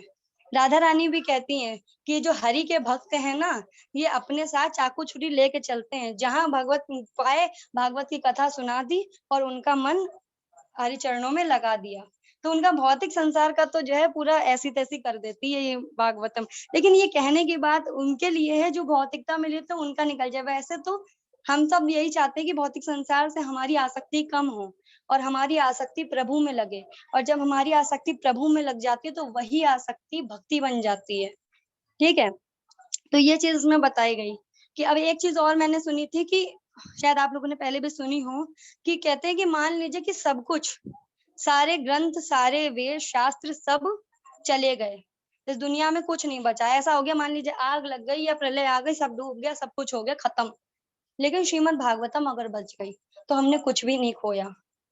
वो है तो सब कुछ है, लेकिन यदि श्रीमद् भागवतम चली गई और सब कुछ रह गया तो हमने बहुत कुछ खो दिया, फिर हमारे पास सब कुछ होने का भी कोई फायदा नहीं है। ठीक है, और मैंने ये भी सुना था कि जो हम वेद हैं वो पिता के समान हमें शिक्षित करते हैं, उपनिषद हमें शिक्षक के समान सिखाते हैं, पुराण जो है वो मित्र के समान सिखाते हैं, और इतिहास प्रियतम के समान, और भागवतम इन सभी की तरह से सिखाता है। इसलिए भागवतम की महिमा अनंत है, जिसका गुणगान करना तो परमहंस भी कहीं कहीं हो जाते हैं, उनमें नहीं कर पाते, तो हम क्या, हम तो बहुत ही तुच्छ है, हम तो कर ही नहीं पाएंगे। ठीक है, अब मैं अपनी एक लाइन बोल करके आगे बोलते हुए मतलब मैं विराम दूंगी यहीं पे। चाहे तो आप लोग अगर बताएं तो मैं एक कथा आगे सुनाऊंगी, वरना मैं अगली बार सुनाऊंगी। ठीक है, तो मैं ये कहना चाहती हूँ कि ईश्वर ने जो है कलयुग में अपने स्वरूप को छिपाया है। यहाँ दिखते किसी को नहीं है, जल्दी स्वरूप छिपा लिया, लेकिन यहाँ प्रकट क्या किया, नाम को प्रकट किया अपने। और क्यों किया? क्योंकि भक्त उनके नाम का अगर उच्चारण करेंगे, नाम को उनके श्रवण करेंगे और नाम को ही संकीर्तन करेंगे, नाम को कहेंगे, तो वो उनसे दूर नहीं रह सकते। नाम भी प्रभु ही है, कहते नहीं है हरि का नाम और हरि भिन्न नहीं है एक दूसरे से। और ये भी सुना होगा राम से बड़ा राम का नाम, तो वो अभिन्न है, एक दूसरे से भिन्न नहीं है। तो भगवान के स्वरूप को हम पकड़ भी सकते हैं। अच्छा, भगवान अगर आपके सामने अभी आ जाए तो क्या आप उनको पकड़ सकते हैं? आप कभी उनको पकड़ नहीं सकते। ठीक है, आप उनको पकड़ने की कोशिश करोगे वो फिर से भाग जाएंगे। लेकिन नाम ऐसा है, नाम को हम पकड़ सकते हैं, हम अपना जितना चाहे हम उनको अपने पास रख सकते हैं, और जब चाहे हम उनका नाम ले सकते हैं। नाम को पकड़ लेते हैं तो इसका मतलब ये है कि हमने प्रभु को पकड़ रखा है। इसलिए जो नाम को, भगवान की कथा को पकड़ करके रखता है, उनके कीर्तन को, उनके नाम को, उनकी कथाओं को कहता सुनता है, वो भक्त हो जाता है। और वेदांत का सिद्धांत है कि ईश्वर को चर्म चक्षु से नहीं देखा जा सकता है। वेदांत कहते हैं कि ईश्वर को चर्म चक्षु से नहीं देखा जा सकता है। यदि हम चाहें कि इससे देख सके, ये भक्तों के साथ होता है कि भक्तों को भगवान दे देते हैं दिव्य चक्षु। जैसे कि आपने देखा होगा अर्जुन को भी उन्होंने दिव्य चक्षु दिए थे, कहा था कि तुम ऐसे मुझे नहीं देख पाओगे। तो ये जो हमारे चक्षु हैं वो चर्म चक्षु हैं, ये भौतिक संसार को देखने के लिए, तो नहीं देखा जा सकता। लेकिन भक्त जब भगवान के अनंत भक्ति करता है तो भगवान उसे दिव्य चक्षु देते हैं और फिर वो भगवान को देख सकता है। लेकिन मन की गति से भगवान कहीं दूर नहीं। अगर आप मन में अगर भगवान को ध्यान कर रहे हैं, भागवत को सुन रहे हैं, तो हमको नहीं लगता कि भगवान कहीं दूर लगेंगे। लेकिन हाँ, एक चीज है कि वियोग में ही सबसे ज्यादा संयोग है, हम ये मानते हैं और ये सच है किसी का संयोग हो जाता है ना तो उतनी याद नहीं आती, लेकिन जब वियोग हो जाता है ना तो दिल तड़पता है उनसे मिलने को। और अगर क्या है, हम तो वैसे ही भाषा में कहेंगे जैसे हमारे प्रियतम है, तो प्रियतम से जो वियोग है ना, जैसे गोपियों का हो गया था, जैसे मीराबाई रोती थी, तो क्यों रोती थी? क्योंकि वियोग था तभी। जैसे सीता माता वहां पे प्रभु के लिए लंका में जब बैठी तो दिन रात स्मरण करती थी, एक क्षण ऐसा नहीं गया कि उनसे राम जी अलग रहे हों। वहां थे राम जी, लेकिन उन्होंने उतना याद भी इसलिए किया क्योंकि राम जी दूर थे उस टाइम उनसे। इसीलिए हम कहते हैं कि हम पे भगवान ने बड़ी कृपा की है कि हमारे जीवन में अगर दुख आ रहे हैं तो भी कृपा है, हम उनसे और करीब जाते हैं। और यदि हम इस जीवन में आए हैं, हमें ये जीवन मिला है, तो हमें भक्ति करने को ही मिला है। ये भी बड़ी कृपा है कि बहुत देवी देवता भी चाहते हैं कि मिल जाए तो नहीं मिलता। पृथ्वी पे आने को, भक्त बनने को तरसते हैं, वृंदावन के धाम में जाने को तरसते हैं, नहीं मिलता किसी को। तो हम लोग को मिला है तो हम लोग उसका अवसर का लाभ उठाएं और भगवान की भक्ति में लीन रहें। हरे कृष्णा प्रभु जी, हरे कृष्णा माता जी, हरे कृष्णा सब प्रभु जी को। कोई मुझसे गलती हो गई हो तो क्षमा करे, शायद भाषा बोली में कुछ गलती हो गई हो तो भी क्षमा करिएगा, और प्लीज बस क्षमा करिएगा। हमसे हो सकता है कि बहुत सारी गलतियां हुई हो, तो हमें क्षमा करने का प्रयास करिएगा। हरे कृष्णा। हरे कृष्णा माता जी, धन्यवाद आपका। इतना अच्छे से आपने तैयारी की। और जैसे कि हमने पहले भी चर्चा की थी कि जब भी आपको कुछ बताना होता है किसी को, तो उसके लिए आपको बहुत तैयारी करनी होती है। तो माता जी की बातों से और हरी कथा से लग रहा था कि उन्होंने काफी इसके बारे में इसकी तैयारी की है, तभी वो हम तक इतना जो भगवान के बारे में जो ज्ञान है इतना बता पाई। तो हरी कथा हमेशा उत्तम होती है। बहुत ही अच्छा आपने बोला। और पूरे दिन हम बात करते हैं, तो पूरे दिन हम बात करते हैं, हम सांसारिक बात ही करते हैं, क्योंकि हम लोग सांसारिक लोगों के बीच में रहते हैं। तो इसमें अगर हमें थोड़ा समय अगर भगवान की कथा सुनने में, भगवान की महानता के बारे में सुनने को अगर मिल जाता है, तो इससे उत्तम समय कोई भी नहीं होता पूरे दिन का। बहुत ही धन्यवाद माता जी, आपका बहुत बहुत धन्यवाद। सभी को बहुत अच्छा लगा। और आप देख सकते हैं चैट में, चैट टू मैंने एवरीवन किया है, तो आप यहाँ से देख सकते हैं सभी को काफी पसंद आया। ओके, तो आप सभी भी पार्टिसिपेट करिए इसी तरह, क्योंकि अगर आपको चांस मिल रहा है, अवसर मिल रहा है भगवान की कथा, भगवान के बारे में बोलने का, तो आपको बहुत बड़ा सौभाग्य है ये। और ये सौभाग्य सभी को मिला है, तो आप सभी इसका लाभ उठाइए। जैसे कि मैंने बताया था आपको कि इससे न केवल आध्यात्मिक लाभ होगा, आप आध्यात्मिक प्रगति करेंगे, बल्कि आपका भौतिक लाभ भी होगा। क्योंकि आगे कोई भी आप काम करते हैं तो आपको प्रेजेंटेशन या फिर आपको अपनी बात कैसे रखनी है आपको आना चाहिए। चाहे आप कोई भी काम करते हैं, कोई भी काम, तो अपनी बात रखने का तरीका आपको आना चाहिए, बात करना आना चाहिए। तो उसके लिए आप यहाँ पे अभ्यास कर सकते हैं। यहाँ पे आप समझा सकते हैं हमको भगवान के बारे में, आप उनके भक्तों के बारे में बता सकते हैं, हमारे आचार्यों के बारे में बता सकते हैं। बहुत सारी चीजें आप कर सकते हैं। आप कीर्तन कर सकते हैं। कीर्तन करना भी कोई छोटी बात नहीं है, ठीक है। अगर आप भगवान के बारे में कीर्तन कर रहे हैं, जैसे कि अभी हम देखते हैं कि पूरे दिन आप गाने सुनते होंगे, और पहले आप भक्ति में आने से पहले आप गाने सुनते हो, तो आप सांसारिक चीजें भी सुनते हैं, सांसारिक गाने भी सुनते हैं। शादी में आप जाते हो, वहां पे भी सांसारिक गाने बजते हैं, लेकिन वहीं आपको भगवान के कीर्तन करने का मौका मिलता है। आपको कभी भी इसके लिए तो भीड़ हो जानी चाहिए। जब मैं बोलता हूँ किसी को कीर्तन करना है, तो इसमें तो बहुत ज्यादा भीड़ हो जानी चाहिए। कम से कम सबको बोलना चाहिए कि हाँ मामा कर रहा है, लेकिन ऐसा कोई करता नहीं है। मुश्किल से कोई होता है जो बोलता है कि हाँ मुझे कीर्तन करना है। जब मैं बोलता हूँ किसी को आचार्य के बारे में कुछ बोलना है, तो फिर भी कोई कुछ नहीं बोलता। किसी कीर्तन के लिए तो चलो बोला, खुशबू ने बोला, लेकिन आचार्यों के बारे में जब बोला तो उसमें किसी ने कुछ भी नहीं बोला। बल्कि हमें तो इसके लिए लड़ना चाहिए कि हमें करना है, ठीक है, हमें आचार्यों के बारे में बताना है। तो ये बिल्कुल ही गलत है। आप सभी लोग ऐसे देखते मत रहिए, आप ये अवसर मत खोइए, आप भी भगवान की चर्चा करिए। और भगवान बोलते हैं कि ना हम तिष्ठन्ति वैकुंठे, तो भागवत में भी बोलते हैं ना मैं वैकुंठ में रहता हूँ, ना मैं ज्ञानियों के पास रहता हूँ, ना मैं ध्यानियों के पास रहता हूँ। भगवान बोलता है मैं वहां पे रहता हूँ जहाँ पे मेरे भक्तों का गुणगान होता है।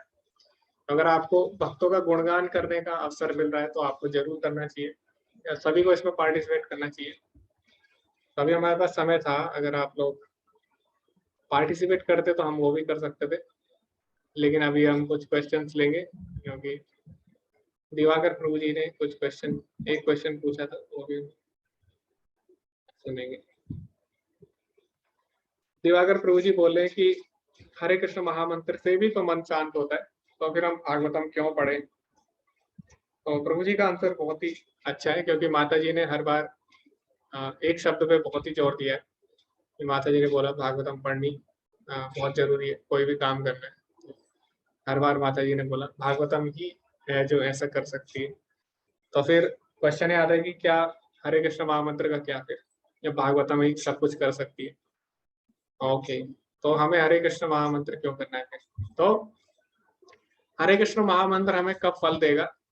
तो भगवान स्वयं बताते हैं भगवद गीता में, ये यथा माम प्रपद्यन्ते ताम सतैव भजाम्यहम्।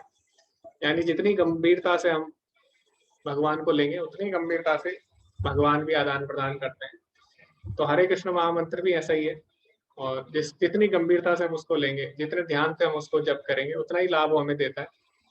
और चैतन्य चरितामृत में भी ऐसा बोला गया है कि जो भगवान का नाम है उसको हम जितनी गहनता से लेंगे, उतना ही हमें लाभ देता है।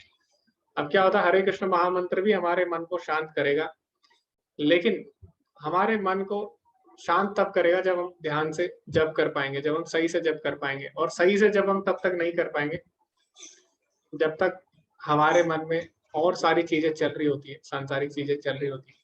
तो वैसे हरे कृष्ण महामंत्र जब हम करते हैं तो धीरे धीरे ये होती है, जो चीजें होती है, गलत चीजें हमारे मन में समाप्त होती रहती है। लेकिन जब हम भगवान की कथा सुनते हैं, भगवान के नाम रूप गुणों लीलाओं के बारे में, तो उससे क्या होता है, जल्दी हमारा मन साफ होता है। यानी अभी आप हरे कृष्ण महामंत्र कर रहे हैं, ठीक है, धीरे धीरे शुद्धि हो रही है, आपकी रुचि आने में समय लग सकता है, लेकिन अगर हम हरी कथा सुनते हैं तो उससे जल्दी नाम में आपकी रुचि आएगी। फिर क्या होगा, अगर आप भागवतम सुनेंगे, उसमें हरी कथाएं हैं, तो उससे क्या होगा, नाम में श्रद्धा और ज्यादा बढ़ेगी, और ज्यादा श्रद्धा बढ़ेगी तो और ज्यादा आपको नाम का फल मिलेगा, क्योंकि नाम की शक्ति अपार है, क्योंकि नाम और नामी में अंतर नहीं है। तो भगवान के नाम भगवान में अंतर नहीं है, तो भगवान भी अपरंपार है, अपरम है शक्ति में, और भगवान का नाम भी। तो भगवान की अगर आपको नाम का पूरा लाभ चाहिए, तो पूरा लाभ तो आप ले नहीं सकते, लेकिन अगर आपको अधिक से अधिक लाभ चाहिए तो उसमें अधिक से अधिक श्रद्धा होनी चाहिए। और वो श्रद्धा कैसे आएगी, जब हम भगवान की कथा सुनेंगे। जैसे मैं आपको उदाहरण देता हूँ, श्रीमद् भागवतम में एक श्लोक आता है कि तुषा वर्णम तुषा कृष्णम संगोपांगस्त्र संगोपांगस्त्र पार्षदम और यज्ञ संकीर्तन प्रायर यजंती ही सुमेध सा। तो उसमें बताया गया कि कलयुग में जो भगवान कृष्ण होंगे वो तुषा वर्णम तुषा कृष्णम, वो कृष्ण रूप में नहीं आएंगे, ठीक है, वो कैसे आएंगे, गौरांग रूप में आएंगे। संगोपांगस्त्रम पार्षदम, और वो क्या करेंगे, अपने साथ एक शस्त्र लाएंगे। वो शस्त्र कौन सा है, हरिनाम संकीर्तन का, और अपने पार्षदों के साथ आएंगे, संगोपांगस्त्र पार्षदम, ठीक है। उसके बाद वो क्या करेंगे, यज्ञ संकीर्तन प्रायर यजंती ही सुमेध सा, वो हरिनाम संकीर्तन का प्रचार करेंगे, और सुमेध सा यानी जो सबसे बुद्धिमान लोग होंगे वो इस आंदोलन में जुड़ेंगे।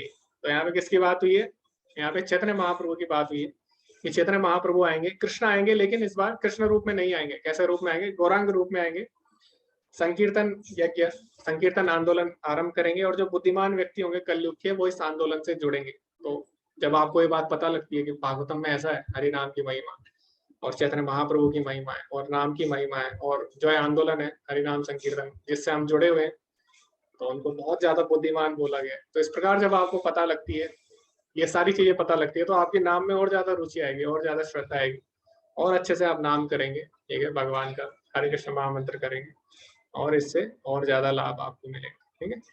इसीलिए भगवान की कथाएं सुननी भी जरूरी है। ओके दिवाकर प्रभु जी, आपको आपका आंसर मिल गया होगा। किसी का कोई प्रश्न है आप लोग पूछ सकते हैं, या किसी को कुछ बताना है, साझा करना है, तो आप कर सकते हैं। अभी हमारे पास 10 मिनट है। हरे कृष्णा दीपा माता जी। जी हरे कृष्ण प्रभु जी। मेरा ये क्वेश्चन था कि मैं अभी तक लगभग 3 अध्याय कंप्लीट करने की, मैंने भागवतम में 3 चैप्टर कंप्लीट होने वाली है, तो मैं कई जगह पर ये देखी कि यहाँ पर बोला गया है, भगवत गीता में भी बोला गया था कि शूद्र, नारी और इससे भी कोई गिरा हुआ कोई अभी चेहरे वर्ण सुधरा है, हाँ, तो वो भी ये पढ़ के उद्धार हो सकती है, मतलब मुक्ति मिल सकती है। तो यहाँ पर शूद्र, नारी, इन लोगों को मतलब नीचा क्यों दिखाया गया है? ओके, तो इसका हमें सही मतलब जानना होगा। ओके जी हाँ, माता जी। इसका सही मतलब मुझे भी जानना है, और अगर जी मैं आगे किसी को ये मुझे पूछे तो उनको भी बताना है जी कि ऐसा क्यों बोला गया था। जी जी, तो भगवान बताते हैं 9वें अध्याय के 32वें श्लोक में आता है। तो भगवान बोलते हैं मामी पार्थ विपाशिता योपि शिव पाप योनया स्त्रियो वैश्य तथा शूद्र तेपि यान्ति पराम गति, ऐसा भगवान बोलते हैं। तो इसका मतलब क्या है? इसका मतलब ये है, भगवान बोले मामी पार्थ व्यपाशिता, यानी जो भी मेरी शरण ग्रहण करता है, योपि शिव पाप योनया, चाहे वो पाप योनि में ही क्यों न जन्मा हो। तो ये भगवान का बोलने का मतलब है, चाहे कोई पाप योनि में जन्मा, चाहे कोई अच्छे कुल में जन्मा, जैसे कि प्रहलाद महाराज है, ठीक है, उनका जन्म कैसे हुआ? राक्षस कुल में हुआ। भगवान बोले कोई राक्षस कुल में जन्मा हो या कोई अच्छे कुल में जन्मा हो, इससे फर्क नहीं पड़ता, हर कोई भगवान की भक्ति कर सकता है। फिर दूसरी लाइन में भगवान क्या बोलते हैं? स्त्रियों, ठीक है, स्त्रियों वैश्य तथा शूद्र केपि यान्ति पराम गति, चाहे स्त्री हो चाहे पुरुष हो, दोनों भगवान की भक्ति कर सकते हैं, ठीक है। उसके बाद चाहे वैश्य हो, ब्राह्मण हो, शूद्र हो, कोई भी हो भगवान की भक्ति कर सकता है। तो अगर आप पूरा श्लोक पढ़ेंगे, अगले श्लोक में भगवान ब्राह्मण भी बोलते हैं। तो अगले श्लोक में भगवान बोलते हैं किम पुनर्ब्रह्मणा पुण्य भक्त्या राज ऋषियों तथा, तो भगवान बोलते हैं अरे ब्राह्मणों और राज ऋषियों का तो फिर कहना ही क्या है, जब स्त्री पुरुष कोई भी वर्ण का हो, ठीक है। और उसमें जो ब्राह्मण है, जो कि ब्रह्म इति जानाति, यानी जो भगवान के बारे में जानते हैं, ब्राह्मण बोला गया। तो भगवान बोलते हैं फिर तो ब्राह्मण का और राज ऋषियों का कहना ही क्या है, यानी वो तो मुझे जरूर प्राप्त करेंगे। तो भगवान यहाँ पे ये नहीं, भगवान का कहने का मतलब ये नहीं है कि यहाँ पे स्त्रियां और शूद्र ऐसे भगवान वो कर रहे हैं भेदभाव। यहाँ पे भगवान ये कहना चाह रहे हैं कि कोई स्त्री हो या पुरुष हो, चाहे कोई नीचे कुल में जन्मा हो या ऊंचे कुल में जन्मा हो, या कोई भी वर्ण का हो, और कोई भगवान की भक्ति कर सकता है। क्यों? ममे वंश जीव लोके जीव भूता सनातना, भगवान बोलते हैं सारी जीवात्माएं मेरी सनातन अंश है। भगवान ये नहीं बोलते केवल पुरुष मेरे अंश है या केवल स्त्रियां मेरी अंश है, नहीं, भगवान ये बोलते केवल मनुष्य मेरे अंश है। भगवान तो बोले, ठीक है, ममे वंश जीव लोके जीव भूता, सारे जीव, चाहे वो पेड़ हो, चाहे वो कीड़ा हो, चाहे वो ब्रह्मा जी हो, चाहे कोई भी हो, देवी देवता हो। तो यहाँ पे वास्तव में भगवान ये बताना चाहते हैं माता जी, ठीक है। थैंक यू प्रभु जी। हरे कृष्ण। हरे कृष्ण। तो भगवान का कहने का मतलब ये था कि कोई भी भगवान की भक्ति कर सकता है, भले वो स्त्री हो। जनरली जो वेद है उसमें ऐसा बोला गया है कि स्त्री जो रहती होती है उनकी मोक्ष थोड़ा असंभव, मतलब थोड़ा कठिन होता है। क्यों? क्योंकि उनकी जो भौतिक शरीर से आसक्ति वो ज्यादा होती है, और दूसरा उनका इमोशनल क्वोशेंट ज्यादा होता है स्त्रियों का। तो दो चीजें होती है, EQ और IQ। तो अब मैं सामान्य बात कर रहा हूँ, ठीक है, ऐसा मैं एक्सेप्शन नहीं ले रहा हूँ। तो जो सामान्य पुरुष होते हैं वो कोई भी डिसीजन लेते हैं तो IQ से लेते हैं ज्यादा, और स्त्रियां जो डिसीजन लेती है, निर्णय लेती है, EQ यानी इमोशनल क्वोशेंट उनमें ज्यादा होता है। तो आपने देखा होगा जो बच्चा होता है माँ से ज्यादा लगाव उसका होता है। क्यों? इमोशनल क्वोशेंट ज्यादा होता है स्त्रियों में। तो इसके कारण क्या होता है, EQ और IQ दोनों चाहिए होता है। कोई भी अगर हम निर्णय लेते हैं तो उसमें EQ और IQ दोनों होता है। तो इसीलिए अब क्योंकि जो IQ है, ठीक है, वो भी, उसको भी काफी हद तक नियंत्रित किया जा सकता है अगर शास्त्र वगैरह पढ़े, अगर हम आचार्य की शरण में जाएं। और इसी तरह EQ को भी हम कंट्रोल कर सकते हैं। तो प्रभुपाद जी बोलते थे कि वेदों में ऐसा बोला गया स्त्रियों की मुक्ति थोड़ा उसमें थोड़ा कठिन है। और जो बाकी जो संप्रदाय हैं, जैसे मायावादी जो है, मायावादी तो साफ साफ बोलते हैं कि स्त्रियों की मुक्ति नहीं हो सकती, ऐसा मायावादी बोलते हैं। लेकिन जो वैष्णव है ऐसा नहीं मानते इसको, वो बोलते हैं कि हो सकती है उनकी, क्योंकि भगवान बोल रहे हैं भगवत गीता में स्त्री की भी मुक्ति हो सकती है अगर वो भगवान की शरण में। तो प्रभुपाद जी बोलते हैं कि हाँ, भले ही वेदों में ऐसा बोला गया कि स्त्रियों की मुक्ति की संभावना थोड़ी कठिन होती है, और लेकिन जो कृष्ण भावना भावित होती है उनकी मुक्ति निश्चित है, ठीक है। तो ऐसा बोला गया है, ऐसा प्रभुपाद जी बोलते हैं।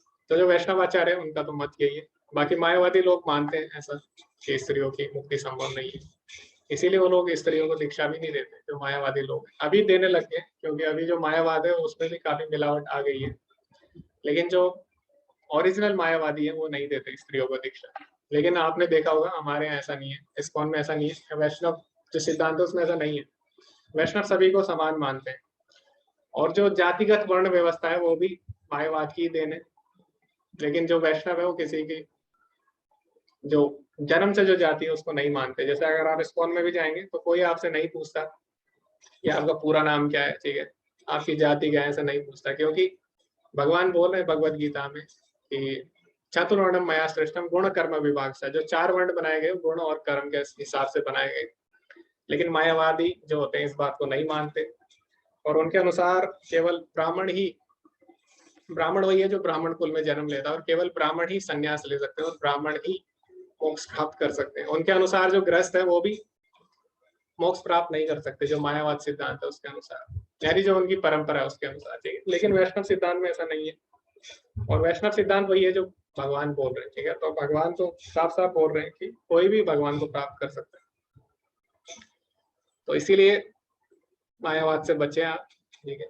तो वैष्णव लोग ऐसा भेदभाव नहीं करते किसी के साथ, सबको सेवा देते हैं। आप अगर मंदिर में जाएंगे तो स्त्रियां भी वहां पे सेवा करती है, फूल बनाती है भगवान के लिए, खाना बनाती है, अच्छा अच्छा प्रसाद। पुरुष भी सेवा करते हैं, हर कोई सेवा करता है।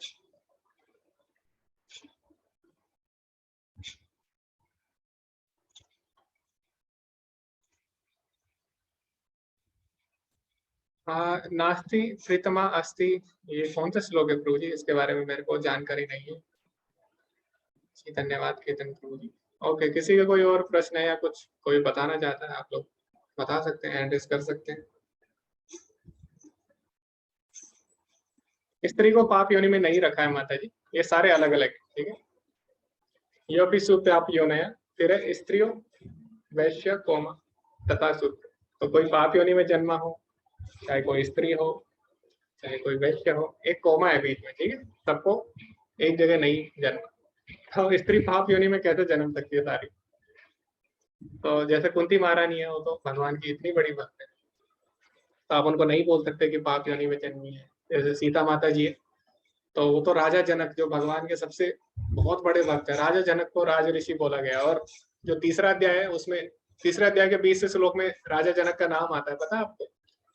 उसमें बोला गया है कि राजा जनक की तरह तुमको कर्तव्य करना चाहिए। अर्जुन को उदाहरण देते हैं भगवान। तो राजा जनक के यहाँ पैदा हुई सीता माता जी, तो ऐसा नहीं बोल सकते हम। ओके, न तस्य प्रतिमा अस्ति। अच्छा जी प्रभु जी, तो इसका मैं आपको वीडियो भेज दूंगा। छांदोग्य एक इसमें आता है, छांदोग्य उपनिषद में आता है शायद, न तस्य प्रतिमा अस्ति। तो इसको पूरा श्लोक तो मुझे याद नहीं है, लेकिन इसका पूरा श्लोक का मतलब मुझे याद है। इसमें बोला गया है कि जो न तस्य प्रतिमा अस्ति हो दूसरी लाइन है, तो पहली लाइन में बोला गया कि भगवान के समान कोई नहीं है और भगवान के बराबर भी कोई नहीं है। और जो तीसरी लाइन आती है उसमें बोला गया है न तस्य प्रतिमा अस्ति, यानी भगवान के जैसा भी कोई नहीं है, ठीक है। तो प्रतिमा मतलब यहाँ पे ये नहीं है कि भगवान की कोई मूर्ति नहीं है। प्रतिमा के बहुत सारे मतलब होते हैं, और संस्कृत में एक शब्द के 28 से ज्यादा मीनिंग हो सकते हैं, और संस्कृत में जो एक श्लोक होता है उसके भी 28 से ज्यादा मीनिंग हो सकते हैं। तो इसीलिए कहाँ पे कौन सा मीनिंग आता है उसके लिए हमें पूरा श्लोक पढ़ना पड़ता है। तो मान लीजिए पूरा श्लोक है, पहले बोला गया कि भगवान के ऊपर कोई नहीं है, तो भगवान भगवत गीता में भी बोलते हैं मत्तः परतरम नान्य किंचित अस्ति धनंजय, कि ये धनंजय अर्जुन मेरे से ऊपर कोई भी नहीं है, ठीक है। ये भगवान भगवत गीता में बोलते हैं। फिर बोलते हैं कि भगवान के समान भी कोई नहीं है ना। उसके बाद अब बोलेंगे भगवान की कोई मूर्ति नहीं होती, तो इसका कोई सेंस नहीं बनता, ठीक है। तो जो पूरा श्लोक है कैसे, भगवान के ऊपर कोई नहीं है, भगवान के समान कोई नहीं है, न तस्य प्रतिमा अस्ति, यानी भगवान के जैसा भी कोई नहीं है। तो ये सेंस बनाता है, ये सेंस नहीं बन रहा है कि भगवान से ऊपर कोई नहीं है, भगवान के समान कोई नहीं है, भगवान की मूर्ति नहीं है ना, इसका कोई सेंस नहीं बन रहा है। तो आप सर्च करेंगे नेट पे आपको मिल जाएगा, इसमें कोई बड़ी बात नहीं है। फिर इसका मीनिंग अगर आप पूरा पढ़ेंगे तभी समझ में आएगा। पाप योनि का मतलब होता है कि जो चंडाल योनि है, जैसे जो लोग पाप योनि उनको बोला जाता था, जो चंडाल लोग थे वो क्या करते थे, जो लोग कुत्ते का मांस खाते थे, या जो लोग वैदिक शास्त्रों का पालन नहीं करते थे उसको पाप योनि बोला। जैसे असुर लोग हो गए, जैसे प्रहलाद महाराज का जन्म कहाँ पे हुआ? हिरण्यकश्यपु के घर में। तो हिरण्यकश्यपु क्या है? असुर है, पाप योनि में जन्म है। क्यों? क्योंकि पाप कार्य कर रहा है, भगवान का नाम नहीं लेता, अपने आप को भगवान मानता है। वो भी मायावादी से कम नहीं है, तो वो भी अपने आप को भगवान मानता है। ओके, तो शायद अभी किसी का कोई प्रश्न नहीं होगा क्योंकि समय भी हो चुका है और सुबह मंगल आरती में भी उठना होता है सभी को। तो सभी का बहुत बहुत धन्यवाद, और विशेषकर जो लोग अंत तक बने हुए, तो इसी तरह आप लोग बने रहिए और आप लोग भी भाग लीजिए। ऐसा नहीं है कि आपको केवल सुनना है, क्योंकि अगर आपको केवल सुनना है तो आप भक्ति सदाचार कोर्स ज्वाइन कर सकते हैं, उसमें केवल सुनना है। लेकिन अगर आपको लेवल 3 करना है तो उसमें आपको एक्टिविटी करनी होगी और आपको प्रेजेंटेशन भी देनी होगी और आपको कुछ ना कुछ एक्टिविटीज भी करते रहना होगा। ऐसा नहीं आप कि आप केवल सुन रहे हैं यहाँ पे, ठीक है? आपको सौभाग्य है कि आपको एक मौका मिल रहा है, अवसर मिल रहा है, तो आपको इसका लाभ उठाना चाहिए।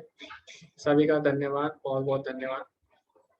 वाञ्छाकल्पतरुभ्यश्च कृपासिन्धुभ्येव च पतितानां पावनेभ्यो वैष्णवेभ्यो नमो नमः। अनंत कोटि वैष्णव वृंद की जय। श्रील प्रभुपाद की जय। हरे कृष्णा। धन्यवाद।